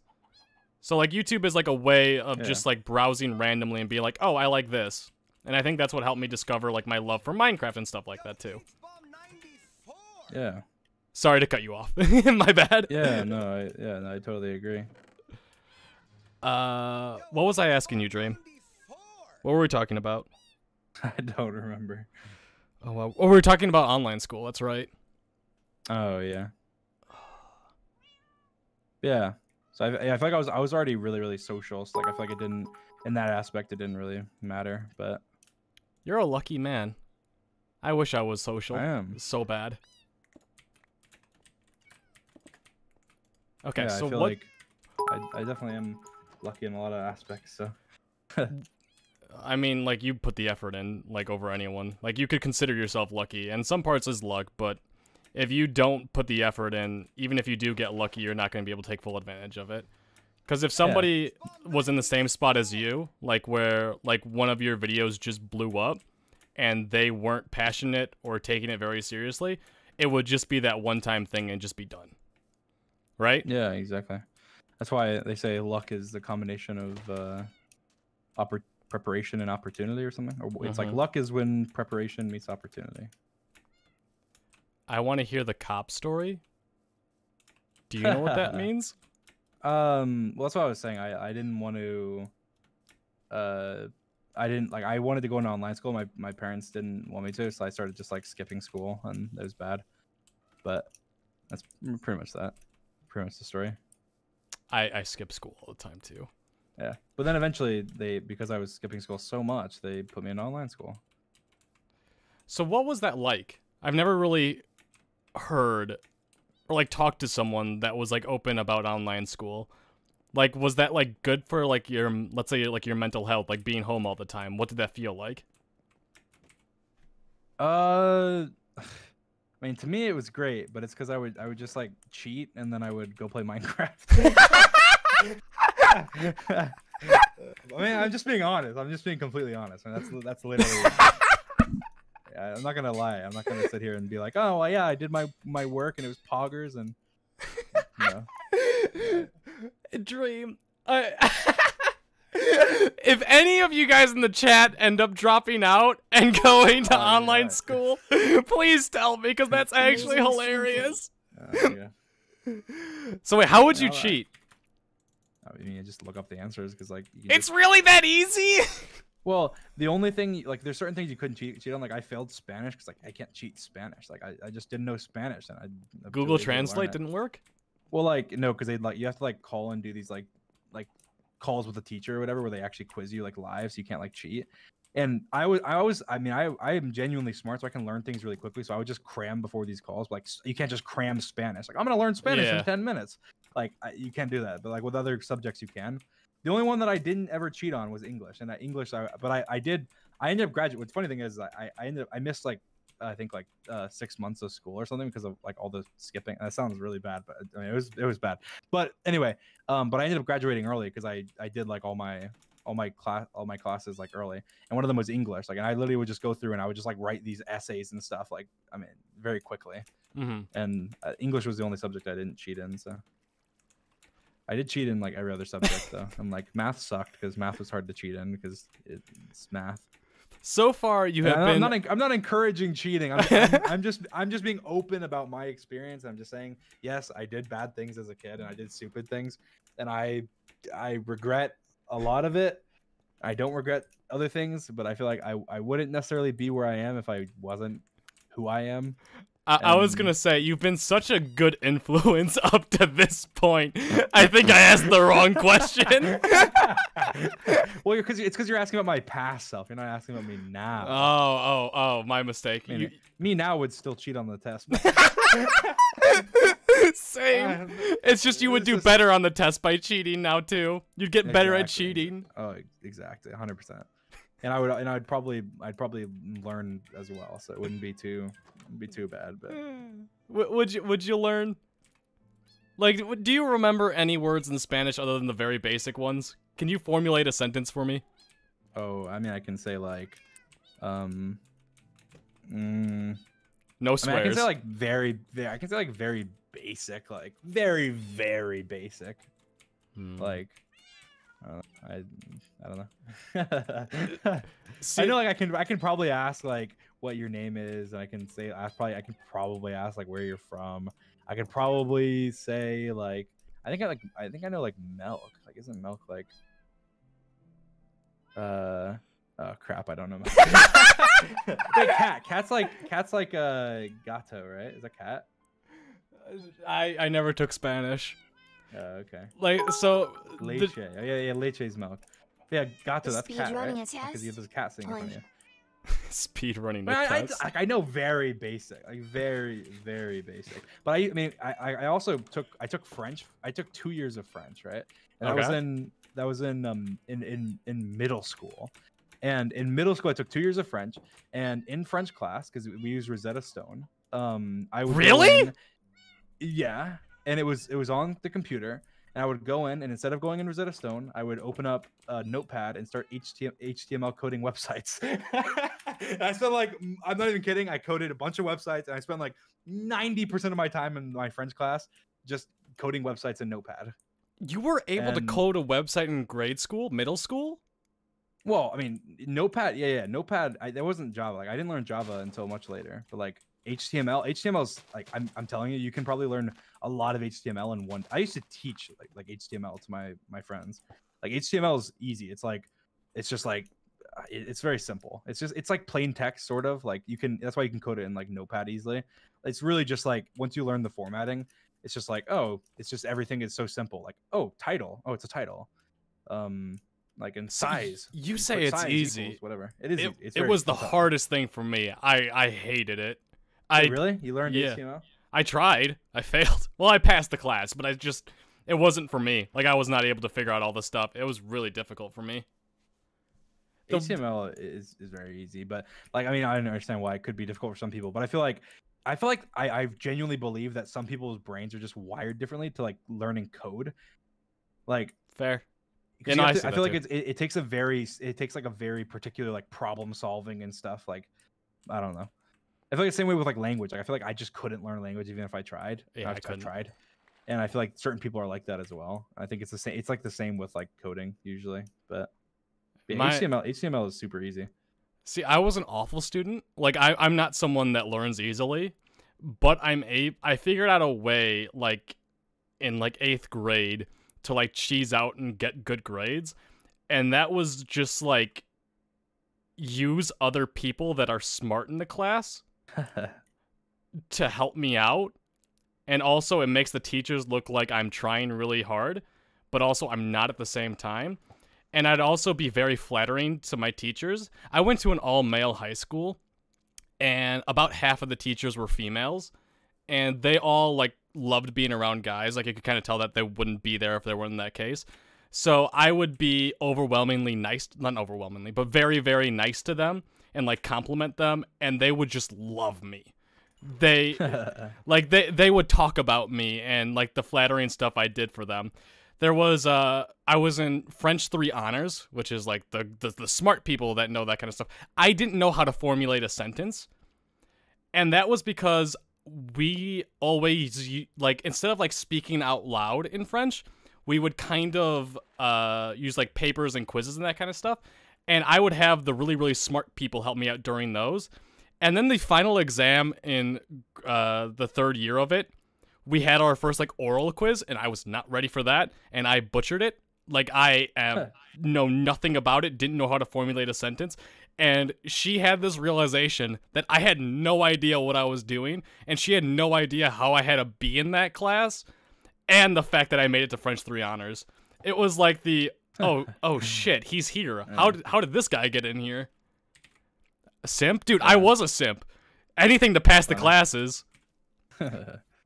Yeah, I mean, I have ADHD, so in school, like, I mean, I don't know a single class that I could ever, like, I mean, if I show, like, I feel like if I showed you my notepads, like, you'd think I'm a crackhead. Like, actually, I'm telling you, I have notepads from back when I was in like high school and middle school that will, like, I'm like drawing like games, like, that I'm trying, like, I can, like, I'm not, obviously I wasn't a capable developer back then. Like, I would be like drawing like pages of games and stuff, like, and like scribbles of like just random like people and stuff, and like art and like and then just writing random stories that I just would like throw away the next day and stuff, like, and or like, as in not actually literally throw away, but like throw away as in never like write it again. And like I spent I guarantee you in all of my schooling years after like elementary, I spent way more time like fidgeting and doodling and stuff than I spent learning. Like, I 100%, like, at least I love that. I love that's a thing. But you said you had the notepads. Do you still have them? Can you send me a picture? Yeah, I have them. I don't have them right now next to me, but I do have them. I and I have like, I used to write. I think I probably still have it somewhere. I had one where I was like writing like Minecraft diss tracks. I'm not even kidding. Like at the back of these notebooks. I remember I went through this like last year or something, and I was reading these notebooks. Like at the back of like this notebook, I had like it was like mobs going. That's so cringy. Like it was like mobs like rap battling each other or something. Dude, that has to be. Please do that and upload it to like DreamXD. That would be hilarious. Now, when did you say you wrote this? Like, how young were you? I was in middle school, so I was probably like maybe middle school, maybe last week. I don't really. I think I was probably like 14 or 13. Dude, you're so young. Or 13. I was probably 13 or something. Yeah. I started playing Minecraft when I was in college, and then, like, that blows my mind that like you were 14 years old when you started playing Minecraft. That, like, I keep forgetting how much older I am than actual people. Like, I was 10 years old when Tommy was born. I have a full 10 years on that boy. Yeah, I mean, I met Sapnap when he was, I think, 10, maybe 11. Really? Wait, you guys met by like what was the server? It was bad server, wasn't it? It was well, it wasn't his server, but yeah, he was admin on it. It was MCPUP. Yeah, I think we met. I think actually he might have been 11. He might have been 11. That makes a huge difference. I'm glad you clarified that. I'm pretty sure I was 13 and he was 11. Oh, that Dream. You shouldn't have said how old you were, because that made me feel even older. Stop it. Stop going younger and younger. I mean, I'm 21 now, so. So, okay, how much? You don't have to answer this if you don't want to, but obviously you've made like a ton of money on YouTube. I don't think that's like surprising to anyone. What has been the I think you got a house. I might be wrong about this, but what has been like the biggest way you've spoiled yourself? Oh, spoil myself? Yeah. I mean, literally the only way that I've spoiled myself like at all is just my house. Like I don't have. I mean, I don't have anything. Like I don't have a car. I don't have like I have like Walmart clothes. I still have the shoes that I had before right now I have the shoes I had basically from before I started YouTube. I do have other shoes, but like not like nice shoes or anything. Like, and they're not like that new. Oh, I wear the hell out of my shoes. I don't stop wearing the same shoes until I have to. Until they're just no longer fitting my feet anymore. Yeah, and I don't have much. Oh, okay. I will say I spoil myself with food 100%. That's the only thing. Like literally food. Like I'll buy I've bought like I ordered like recently I got like steak from like Japan or something. The Wagyu. Wagyu steak. Oh, it was so good. That was so good. Oh, that is like the only thing I literally don't have any. I don't have any kind of like I haven't purchased anything, like I don't know, like anything like expensive or anything. Like I'm not like a big like watch guy or like anything like that. Like I know like I'm not a big car. Like I know most YouTubers like have like cars and stuff. Like I don't have any of that. But food, but what I did was I told my parents like I want to make like once a month we have like a night where we just order like really nice food from somewhere and we eat together. And that's what I've done. And so technically I'm spoiling myself, but also my family. So, well, that's the way to spoil yourself. It's so damn impressive that you haven't used your money in a stupid way. Like actually, especially for how young you are. Like if I do like a brand deal or something like that, I spoil myself by like buying Pokemon cards or something like that. Not spend all of it, but like I made like $3,000 today. I worked hard for this. I deserve to spoil myself in some way or another. Like that is. I've spoiled my family more than I've spoiled myself. Like in terms of things I've purchased and stuff. Like I've bought my family like phones, and I mean actually I bought myself a phone. So technically I guess that's spoiling myself. That's not spoiling yourself. That's like part of your work. There's like and I can like write it off. So I think it's not really. spoil myself. But like I've probably spent more money on my family than I have on myself in terms of like, I mean, obviously not if we're counting my house, but like I'm saying outside of that, that's just like I was gonna move out anyway, so that's like I was gonna end up getting a house anyway. It's just that I was able to, you know. You did the smart thing by buying a house. If you've got the money to buy a house, you do that. It's like the best thing you can invest in. Like that's not spoiling yourself. That's just being smart. But like I'm telling you, with the merch stuff, I mean every dollar that I made from merch up to this point and more, and probably like 50% more, I invested into doing the merch right now, like the way I'm doing it now. And I'm sure I guarantee I'll make it back. I guarantee you I'll make it back. So it's not like me being like selfless in any way. I'm doing it because I know I'll make it back. So it's fine. But obviously I thought that'd be something that it's worth doing it for, is to like, you know, make way better merch and you know, with higher quality, do it the way I want to do it. Cause like I don't, you are literally a parent's like dream, like every way, shape and form. Like, you are successful at age 21. You're financially responsible. You're very, very self-aware. Like, that doesn't happen, Dream. You do realize that, right? Oh, thank you. Like, are you aware with how impressive this is? Like, actually, like, you're just like, oh, thank you. Like, that is, like, too sweet. Actually, stop. It makes me mad. Like, you're disgustingly wholesome. Spoil yourself in some way other than food, because you have to eat. Well, the food is, well, then they have like nice food though. That's spoiling. Like I had like lobster, and I tried caviar because I've never had it. It was gross. I'm never getting it. It was so gross. I don't like it. Like I just wanted to try it. It's like one of the things like you can just like expensive stuff like that where it's like, it's kind of a waste, but it's an experience. And you get to like experience it with your family and stuff. So it's that type of thing. I consider that pretty spoiled. Experiences are never a waste of money. If there's something you're going to spend money on, having the experience is something that you should do. That's why I'm not a traveler. I hate traveling more than anything. But if someone was going to spend their money on traveling, I'd highly recommend it. Because like that's going to be something that they remember for the rest of their lives. They're not going to forget or anything like that. So that's worth the money you spent on it. So like experiences like getting food to spoil your family with, like specifically you brought it up right now. So that means it meant something to you. So in no way, shape, or form is that a waste of money or spoiling yourself. That's... Oh no, it's not a waste. It is spoiling myself, but it's not a waste of money. It's totally spoiling myself, but it's definitely not a waste of money, and that's why I feel like I don't like wasting money on things like that. So, yeah, I mean not on things like that, but on just things in general. Like I think wasting money is dumb, but it still just blows my mind. You're such a good kid. I hate it. I was a terrible. Oh, you were a terrible kid because you skipped class. Oh no. Oh, I did so much more than that. I was a terrible kid. I was a terrible kid. Now you're trying to act like a badass on us, Dream. See now I've made it up. Now I've made up for my terribleness. The universe is balanced. True. You were a bad boy, Halo, and now you're a really good boy, Dream. Yes, exactly. I've actually never asked, why did you choose the name Dream?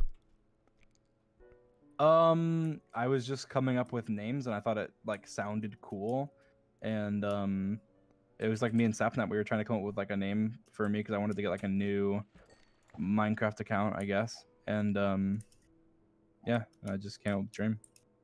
Oh, but it was taken.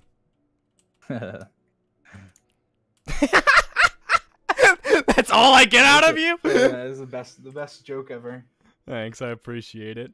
So now that we've been talking for the last, like, how long has it been? 2.5 hours? 2 hours-ish?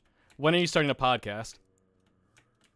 I don't know. Soon. I want to do it at some point. It'll be probably, I'd guess probably early next year, like January maybe or something. I don't know. Yes. Please do it. Something cool that I am doing that I guess it's a little bit of an advertisement on your stream, but do it. Later today, at some point, I'm releasing like a collectible coin for 13 million, which I think is pretty cool. I've never done that before, but I thought because I'm doing stuff myself, I can do it. So I'm like, oh, that's sick. Cool. Can you actually send me a picture? I want to see it. I won't reveal it to the stream. I don't have one on me right now, but I'm guessing it'll probably be up in like an hour or something. Probably. Oh wow. On the website. So. Oh, let's go.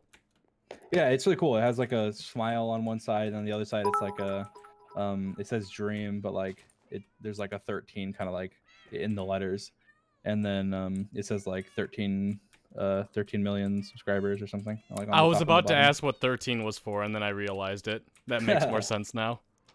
Yeah. It'll be cool. And I mean, it's gonna be. I think it's gonna be like I'm saying fairly cheap. I'm pretty sure it's gonna be $15. I mean, I guess that's decently cheap. It's like... a collector's item. Collector's items need to be more money. It makes it more cool. It's the same thing. Like I collect Pokemon cards. I'm not gonna look at like a crappy card. I'm gonna look at the good stuff. The first edition base set cards, not the freaking unlimited fossil stuff. Ugh, disgusting. Also, I'm still. Dream, for how smart you are, did you really think there was 39 Pokemon? Honestly, I talked to like Bad Boy Halo about this afterwards. The question was confusing. I didn't know. Like I was thinking originally. I thought they were asking Pokemon types. So originally I was like, oh, there's like what, like 6 or 8 or something. Like I don't know all the different types, like fire, water, whatever. Like I'm like, how many are there? I don't know how many there are. And then I was like, so I asked them to clarify, and then he clarified how many Pokemon types are there, right? And so now I'm thinking, okay, he didn't say Pokemon. He's being super specific. He's saying types. So I'm thinking like, I don't know what types are in Pokemon. So I'm assuming, okay, I know there's like different like variations of like each Pokemon. So I was thinking only the base variation of each Pokemon. So I'm thinking like each variation has like 3 or 4 or something, like evolutions or whatever of like a Pokemon. And I'm thinking only 1 per Pokemon. And still, obviously, I'd be far off. Yeah. But I wouldn't be as far off. I wouldn't be even close to as far off. Okay, you redeemed yourself a little bit. When you're saying types, like, you know, like, there's, like, fire, ice, water, that kind of stuff. I thought that's what you were meaning by types. And then you're like, there's base Pokemon. I'm like, no, you were off by a mile. Yeah, oh, yeah, no. Obviously, I still was off. I didn't even realize how many Pokemon there were. But also... I said this I said this in private. I've never said this anywhere except for like right now, other than in private. But I was so worried about getting accused of cheating because like the day before was when people were accusing me of like cheating speedruns and crap. Oh. And then now I'm on this show. I'm the only one without my camera on, and I'm like I was thinking about. I almost didn't show up. Like I almost texted Jimmy and said, hey, I'm not gonna show up. Like I don't feel like it. But I was just so worried. Like I have no camera. I mean, I did have a camera on me, but like no one can see it. And even if they say, oh no, like even if Jimmy's like, oh no, 100% he's not cheating, like no one's gonna believe him. And so I was giving answers so quickly. Like I was trying to make sure I had my answer like written down within like 2 seconds. That way, there's no way anyone could possibly accuse me of cheating. So like I did give dumber answers than I would have if I actually sat there and thought about it. So the same thing with like. How wide was the football field? Like I guarantee you, if I took more than 5 seconds to think about that, I would have gotten it, or I maybe even dead on, but at least very, very close. But I was worried about getting accused of cheating, so I guessed very quickly. Yeah, there's not really a way of avoiding that in your case either, unless yeah, it was fun though. I had a good time. And you were brought back. No one thinks you cheated either. That's good. I mean, no one better think I cheated. I said cat ears or. I forgot about that. and again, with that one, I thought I flipped it. So that's another misunderstanding. But I have no. Tubbo was rummaging through my stuff, and I have no idea what he took. That boy took 7 mending books from me. What the hell? He's a little thief. Back in school, the questions that I struggled with the most was by far the multiple choice. I hated multiple choice, or even just true or false. Because theoretically, it's like, you have a 50% or 25%. But in my mind, I always, like, find a way to, like you said, like, flip it. Like, I overthink to myself, and then I just, like, start thinking something else about the question that it wasn't intended to be. I like the questions where I had to write out the answer. And it was very clear-cut, because then I'm, like, able to answer it. Because usually I was pretty smart, but I couldn't do multiple choice. I hated it. He took quartz.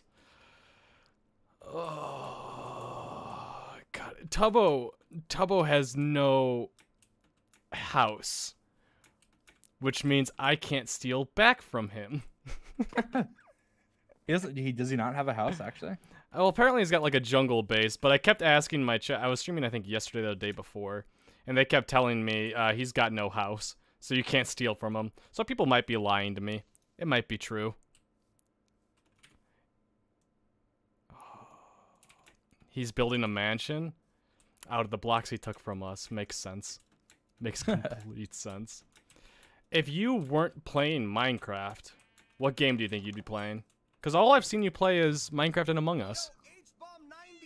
I don't know. I feel like I've played Minecraft for so long. Like, I've been playing Minecraft since 2011, obviously, and I mean, like, here and there I've played, like, CSGO and stuff, but I feel like if I wasn't playing Minecraft, I wouldn't be gaming. Really? That sounds weird, but, like, to me, the best thing about Minecraft is, like, you can express creativity so well. Mm-hmm. Like I mean, honestly, like the closest game I think from what I've seen to like Minecraft is like Roblox. That sounds like kind of cringe, but I haven't played Roblox since like I haven't played Roblox since like 2012 or something. But in terms of like just base creativity, it really is just it's the most similar because you can actually like build things and have maps and whatever. And you're a coder, so you know how to like actually go in the game, and I feel like Roblox actually favors that a lot of the time too. Yeah, and I mean I've gone through like in Minecraft. I talked about this like years ago. How like I've gone through phases where like you can go through phases of everything. Like when I first joined Minecraft, like I was like a I was like ultimate PvPer and I was PvPing all the time. And then like I went through a phase where instead of PvPing, like I was like staffing servers and like I was just like moderating chat and like banning hackers and stuff. And then I went through a phase where I was a builder, like legitimate. I was like helping. I was built for like servers and like Munchie MC whenever it first came out, which is Bad Boy Halo's server. You're a builder? Wait, are you? Well, I did build. I mean, I wouldn't say I'm a good builder, and also I'm not used to the new blocks on 1.16, but like I did used to build in 1.8. And I built like I don't know if have you played War Wars before? It's like a mini game. No, I was never into mini games, to be honest. I would play them for videos, but I didn't enjoy them. I'm sure people would in the chat have probably played it. But if they have played it, there's the maps. They probably don't even know this. I think I've probably said this before, but maybe this is like a reveal. But there's like 5 or 6 maps that are on War Wars that I built that are still on there. Or at least I think most of them are still on there. I built like one that was like a kitchen. It was like a giant kitchen, but like scale. It looked realistic. It was like scaled up in Minecraft. I built like a house with like you could look out the window and the mailbox said 420. Like I built that map. I built a map where there's like a sewer system. There's like a crocodile like in the middle coming out of the water.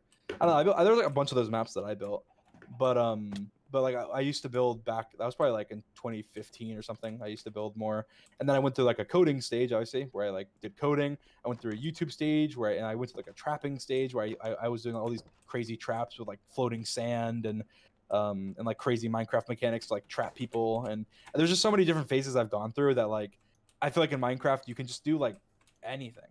Like true, you really just do anything, but. That's the beauty of Minecraft, and that's how it's survived this long. There's literally endless options to it. Like, Minecraft went through a giant drought, I want to say like 3 years ago or something like that.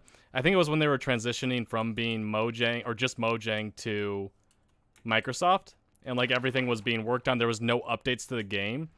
But ever since then, it's been, like, every year we have a good update. Yeah.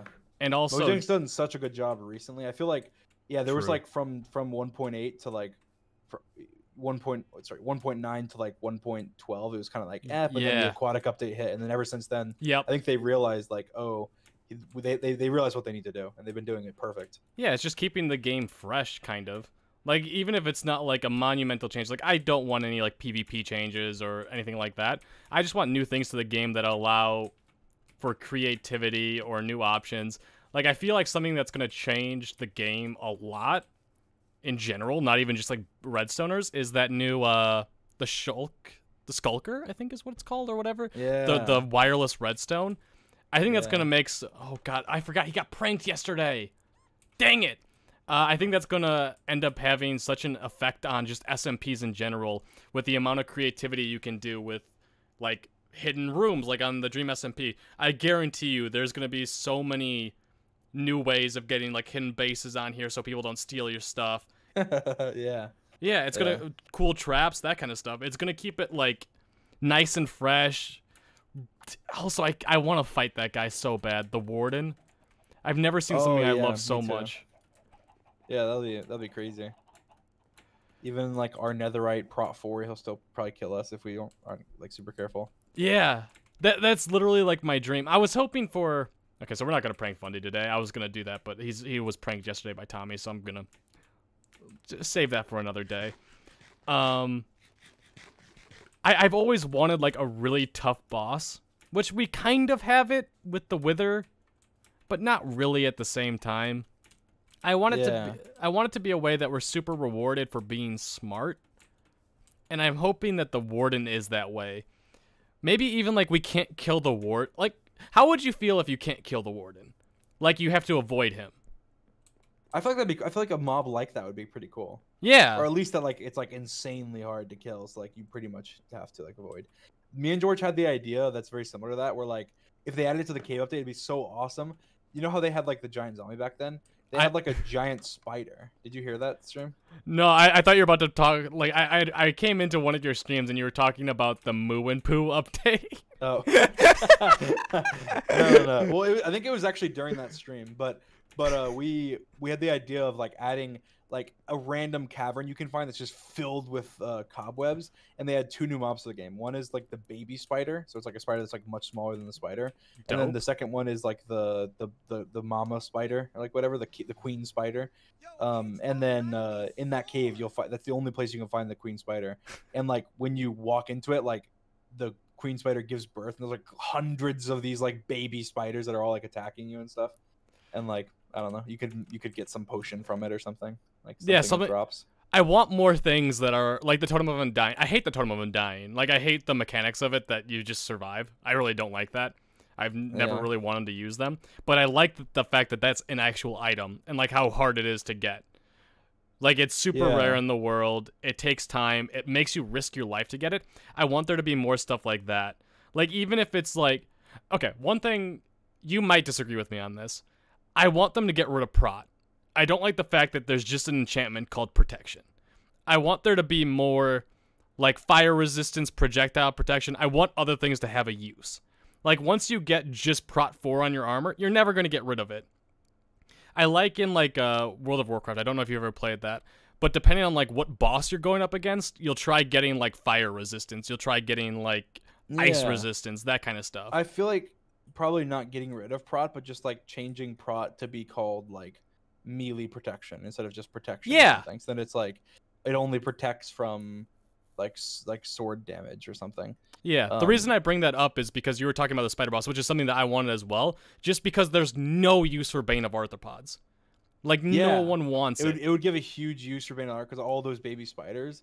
And then the cool thing we came up with, which I don't know if it's kind of dumb, but like we came up with, if you kill it, it drops like a golden spider eye or something, and you can use the golden spider eye to make potions of sticky is what we called it. It wouldn't have to be called that, but what it would be is that when you drink the potion, every block acts like a honey block to you. So you know how you can like you can stick to honey blocks, like every block would act like that to you. Like, the immediate thing that came into my mind was invisibility, but it comes with resistance, and there's no no like particles or anything like that, so you control a little bit more. I feel like an invis potion with no particles would be really good. Yeah, and like not easy to get, so it makes like trolling on like SMPs that much better. For like a single player, it obviously wouldn't do much, but still, it would be cool. Or maybe you could use that to like fight a Wither, and the Wither would just never be able to find you. Like he's just shooting randomly, just maybe hitting you. Yeah. There's so many like opportunities for cool things in Minecraft, but I think things like sharpness and protection kind of ruin it for me a little bit. I never thought about the protection thing. I feel like protection is kind of it's busted. Yeah, it's kind of busted. Because it does make it so all those other enchantments are kind of useless. Yeah. Like I feel like you should have to choose between them, like when you're going into certain battles and stuff. It would make it so much more fun. Like that's it. Yeah, it'd make it so that you get like, if you get like what is it? Like a freaking Bane of You have Arthropods so many 5 cats. swords. What the hell? They're gonna go all around Fundy's place. This is part of the Oh my prank, and they're. gosh. Oh, I just wasted a freaking name tag. Whoops. But it would just make the game more fun. Like, cause it's one of those things that once you get like full prop for perfect armor and that kind of stuff, you don't need any more armor. You're just done at that point. But if they keep making you, or like, I kind of wish they got rid of mending as well, to be honest. Like, the fact that once you get mending, you don't need to make any more armor. It kind of sucks. Ah, crap, Fundy's here. All right, he'll never know. it's I don't know. Like, it's not like I'm like saying like Minecraft's a bad game, but I would like more things like that. It would just make it a little bit more fun to me. And also, are you excited for Hytale? I used to be. Now I'm not quite as excited, but yeah, I think it'll be cool to see. I really want to see what they can do. So yeah, I'm excited because it's Hypixel. I'm excited because it's Riot as well, like funded by them. So I know it's gonna be a good game. The idea it's not even Hypixel anymore though. That's gonna be a little bit less hyped because they like sold or whatever. Like it is like good for him obviously and good for Hypixel, but like it does make me a little less hyped because it's not like it's no longer necessarily like, you know. The day that video came out was one of the most hyped things I've ever been a part of. I loved it. It was so hyped. And it was so amazing. But the problem is they squandered it. Like the problem is they gave Minecraft too much time, and now Minecraft like when they released that trailer, Minecraft was at its low. Yep. And like the aquatic update wasn't out. Like nothing was out. They had like 3 crappy updates in a row, and no one was like super hyped for Minecraft. But then they released that, and everyone's like, "Holy cow, Hytale! Like there's swimming, there's all this stuff." And then Minecraft's like, yeah, well we'll do this and do it better. 'Em. And then they just do it, and then by now, like, still, it's been like another 3 years, and Hytale's still not out. And it's like, if you know, I think they kind of lost their chance to kind of compete with Minecraft. Now I feel like it'll be a good game, but it's not going to compete with Minecraft. I feel like they're not going to be able to beat it. They had a good chance to compete with Minecraft if they released back during the hype.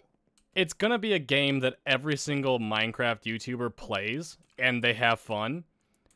But a month later, I feel like it's going to just fall out. It's just not going to be what we all hoped it would be. The fact of, like, or the thought of an MMO Minecraft, MMORPG, makes me so happy. Like, the idea of having endless bosses, endless world, like Minecraft combined with World of Warcraft, makes me so happy. But they took way too long, and Minecraft, like you said, has gotten so much better. Like, from where it was at that point, we were all kind of, like, stale. Like, as a YouTuber, Minecraft was at its, like, all-time low, the least amount of views we've ever been getting, and then all of a sudden, it starts coming back, and this video comes out. It changed everything, but it was sad. Like, a lot of people were saying, like, Wormcraft as well. That wasn't the same. Like, having an SMP of, like, 4 people, I think, was the maximum amount of it, or whatever, where you could just go around and do your own thing with an endless world, sounds absolutely amazing. I want that so bad, but I don't think that's ever going to be a reality on where it sticks around for that long. They have dungeons as well. In Minecraft? Are those new? Oh, I have VIP redeem. Like the game Minecraft Dungeons, isn't that? That was. Don't even get me started on that. Did you ever play Minecraft Dungeons? No, I didn't. Minecraft Dungeons is a whole hell of a lot fun. And it's worth the $20 still. But the way that Minecraft Dungeons should have been done was very similar to Super Mario Maker, where it's community driven. Like, they have their base game, but the selling point to it is the fact that you can make your own maps and have other people play those maps.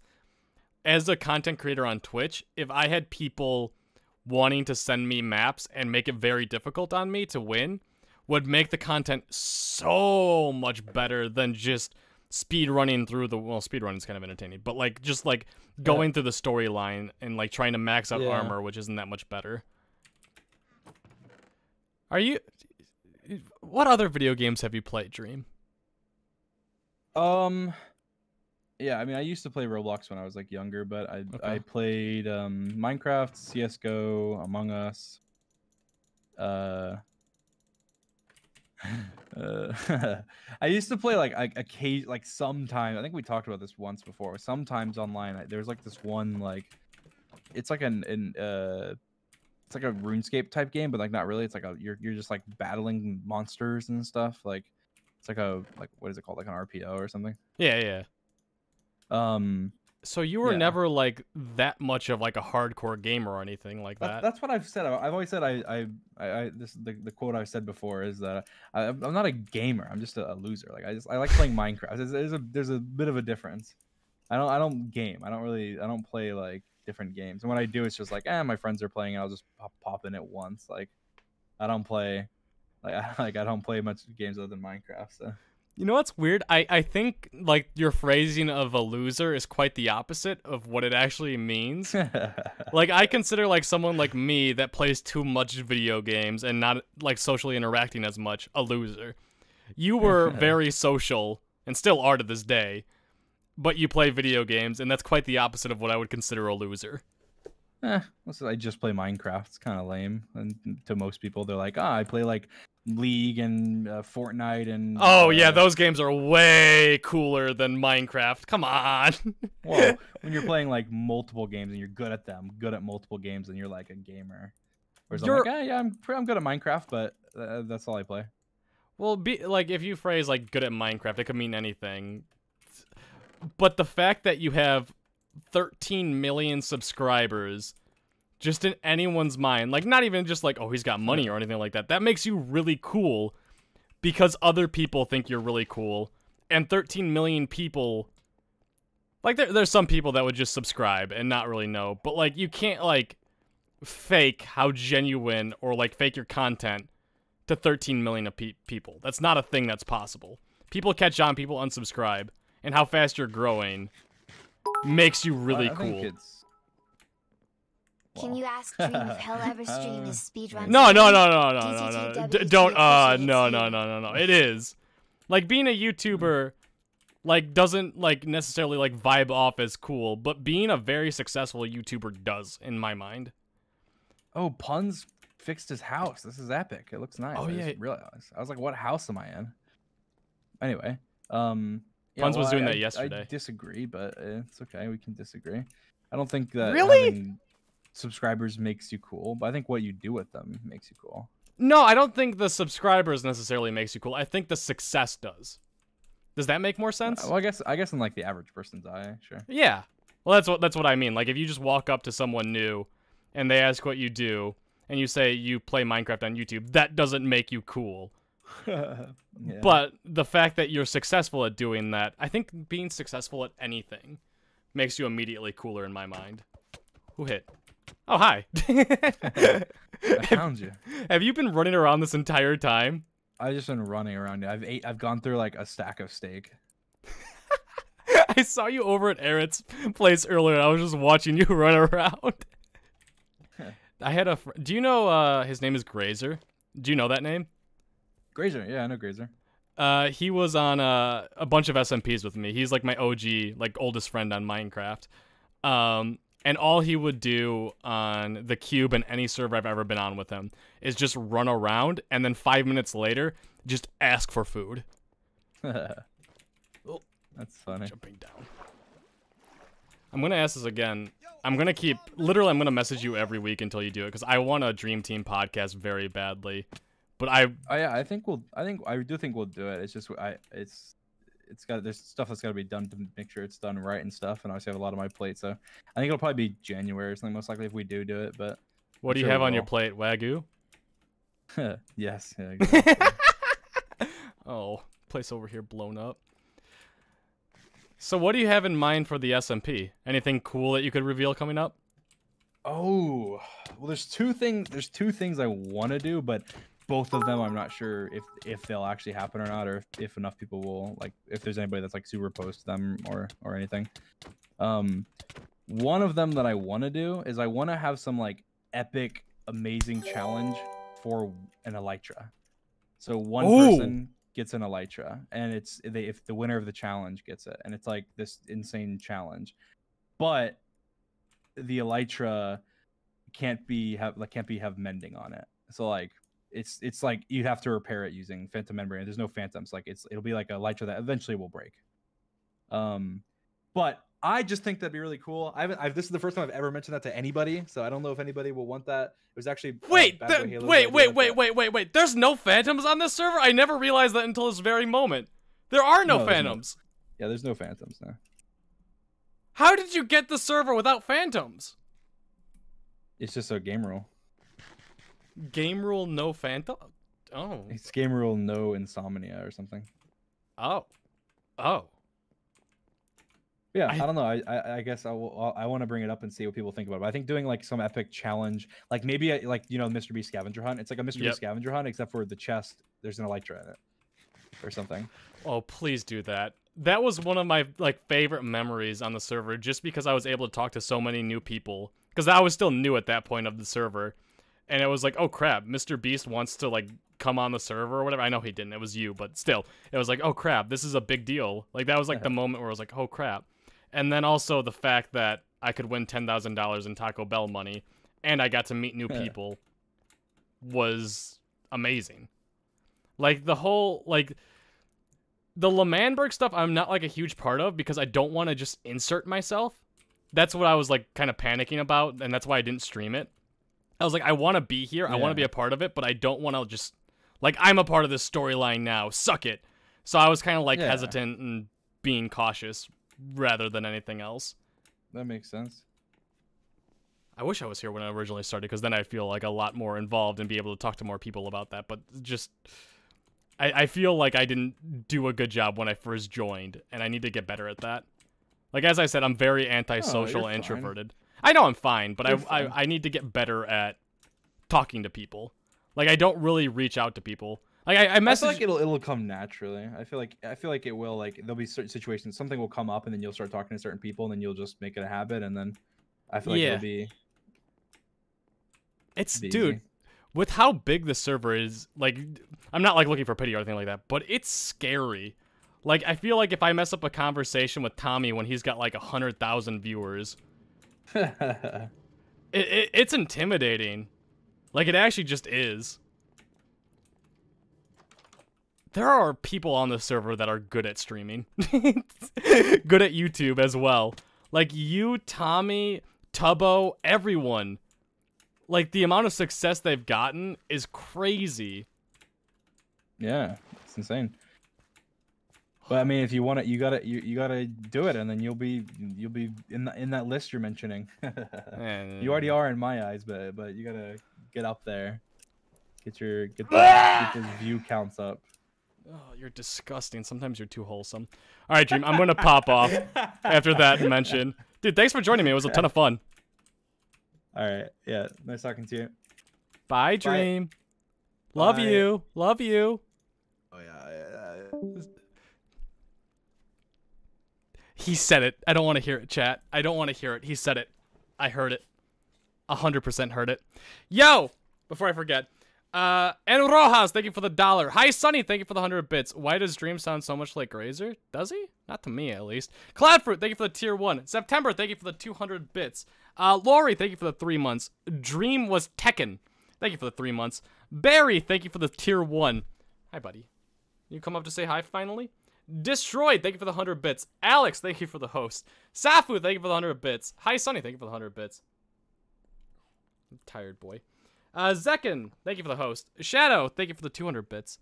Ava, thank you for the 300 bits. Anonymous Chair, thank you for the 26 bits. Wow. Bean, thank you for the tier 1. Maroon, thank you for the 100 bits. Serenity, thank you for the 100 bits. Gillian, thank you for the tier 1. Serenity, thank you for the tier 1. Ava, thank you for the 5 gifted subs. Yo, thank you guys for all the support. I appreciate that.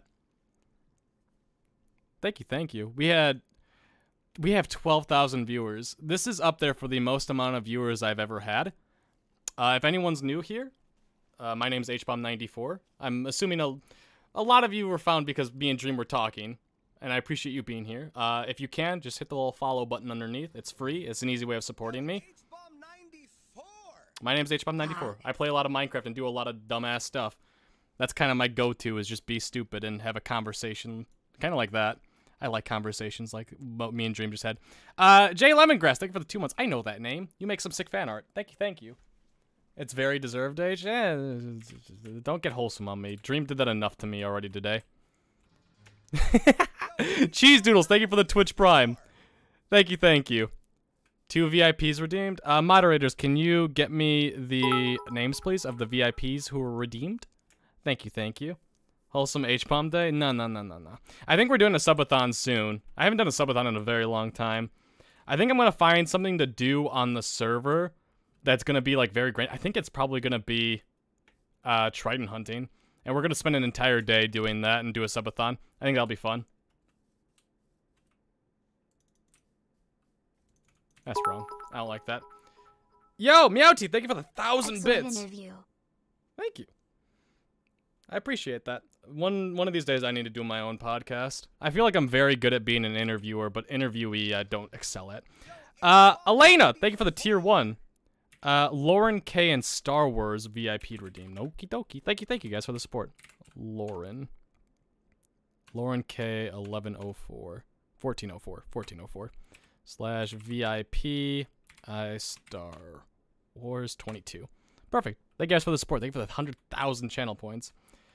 Why is compliment chat so high? Have you seen my chat? Please keep the stream up. Well, I'm not going to delete it unless Dream said something that he didn't want to have revealed. I'm not going to delete it or anything like that. I wasn't playing music or anything like that. Mod appreciated. True. Thank you, mods, for taking care of the chat while I was unable to. Also, whenever I'm in a conversation with someone, I'm very bad about reading subs and that kind of stuff because I don't want to cut them off. I feel like that's rude, but it's also rude for me not to read, so I kind of edge a fine line there. I should be better. You can podcast with someone? I think if I did a podcast, it would be by myself. Interviewing and talking to 2 different people differently each time. I think that'd be very fun for me. I like the chill out kind of talk. I was actually really excited when I saw Dream was on. I was like, oh, sick. And then I heard someone join. I was like, ah, Dream, cool. I get to talk to him. Because Dream's a hard man to come by. He's a hard man to get in contact with. Puma, thank you for 100 bits. Hey, this has been an amazing stream. Also, I blame you for getting into the Marble Olympics. Yo, Marble Olympics is sick. It actually is. We gained 5,000 followers today. Holy crap. Thank you, guys. Thank you. Now we're up to 920 subscribers. 80 from 1,000. Pog. Pete would be a good host, too? Yeah, there's a lot of people who are very... One of my favorite people to talk to is actually Pete. Pete's very calm and just a very genuine person. And I love just talking to him. Me and him in the last Twitch Rivals went over our game plan. And it was nice just going back and forth on ideas we had. Tubbo's on the server. Should I raid Tubbo? I feel like I should raid someone that's on the server. I don't see anyone else who's streaming on the server right now. But since we have so many people, let's send them over to Tubbo. Tubbo has been doing absolutely amazing on Twitch. /raid Tubbo. Voice chat Tubbo? Oh, he's in voice chat. He's in voice chat 5. Why didn't he join? Ah! I would have loved to have Tubbo talking to us as well. He's almost at 1 million followers. Yo, chat, go drop Tubbo followers. Just immediately get in there and follow if you haven't. Alright, guys, get out of here. In the collab.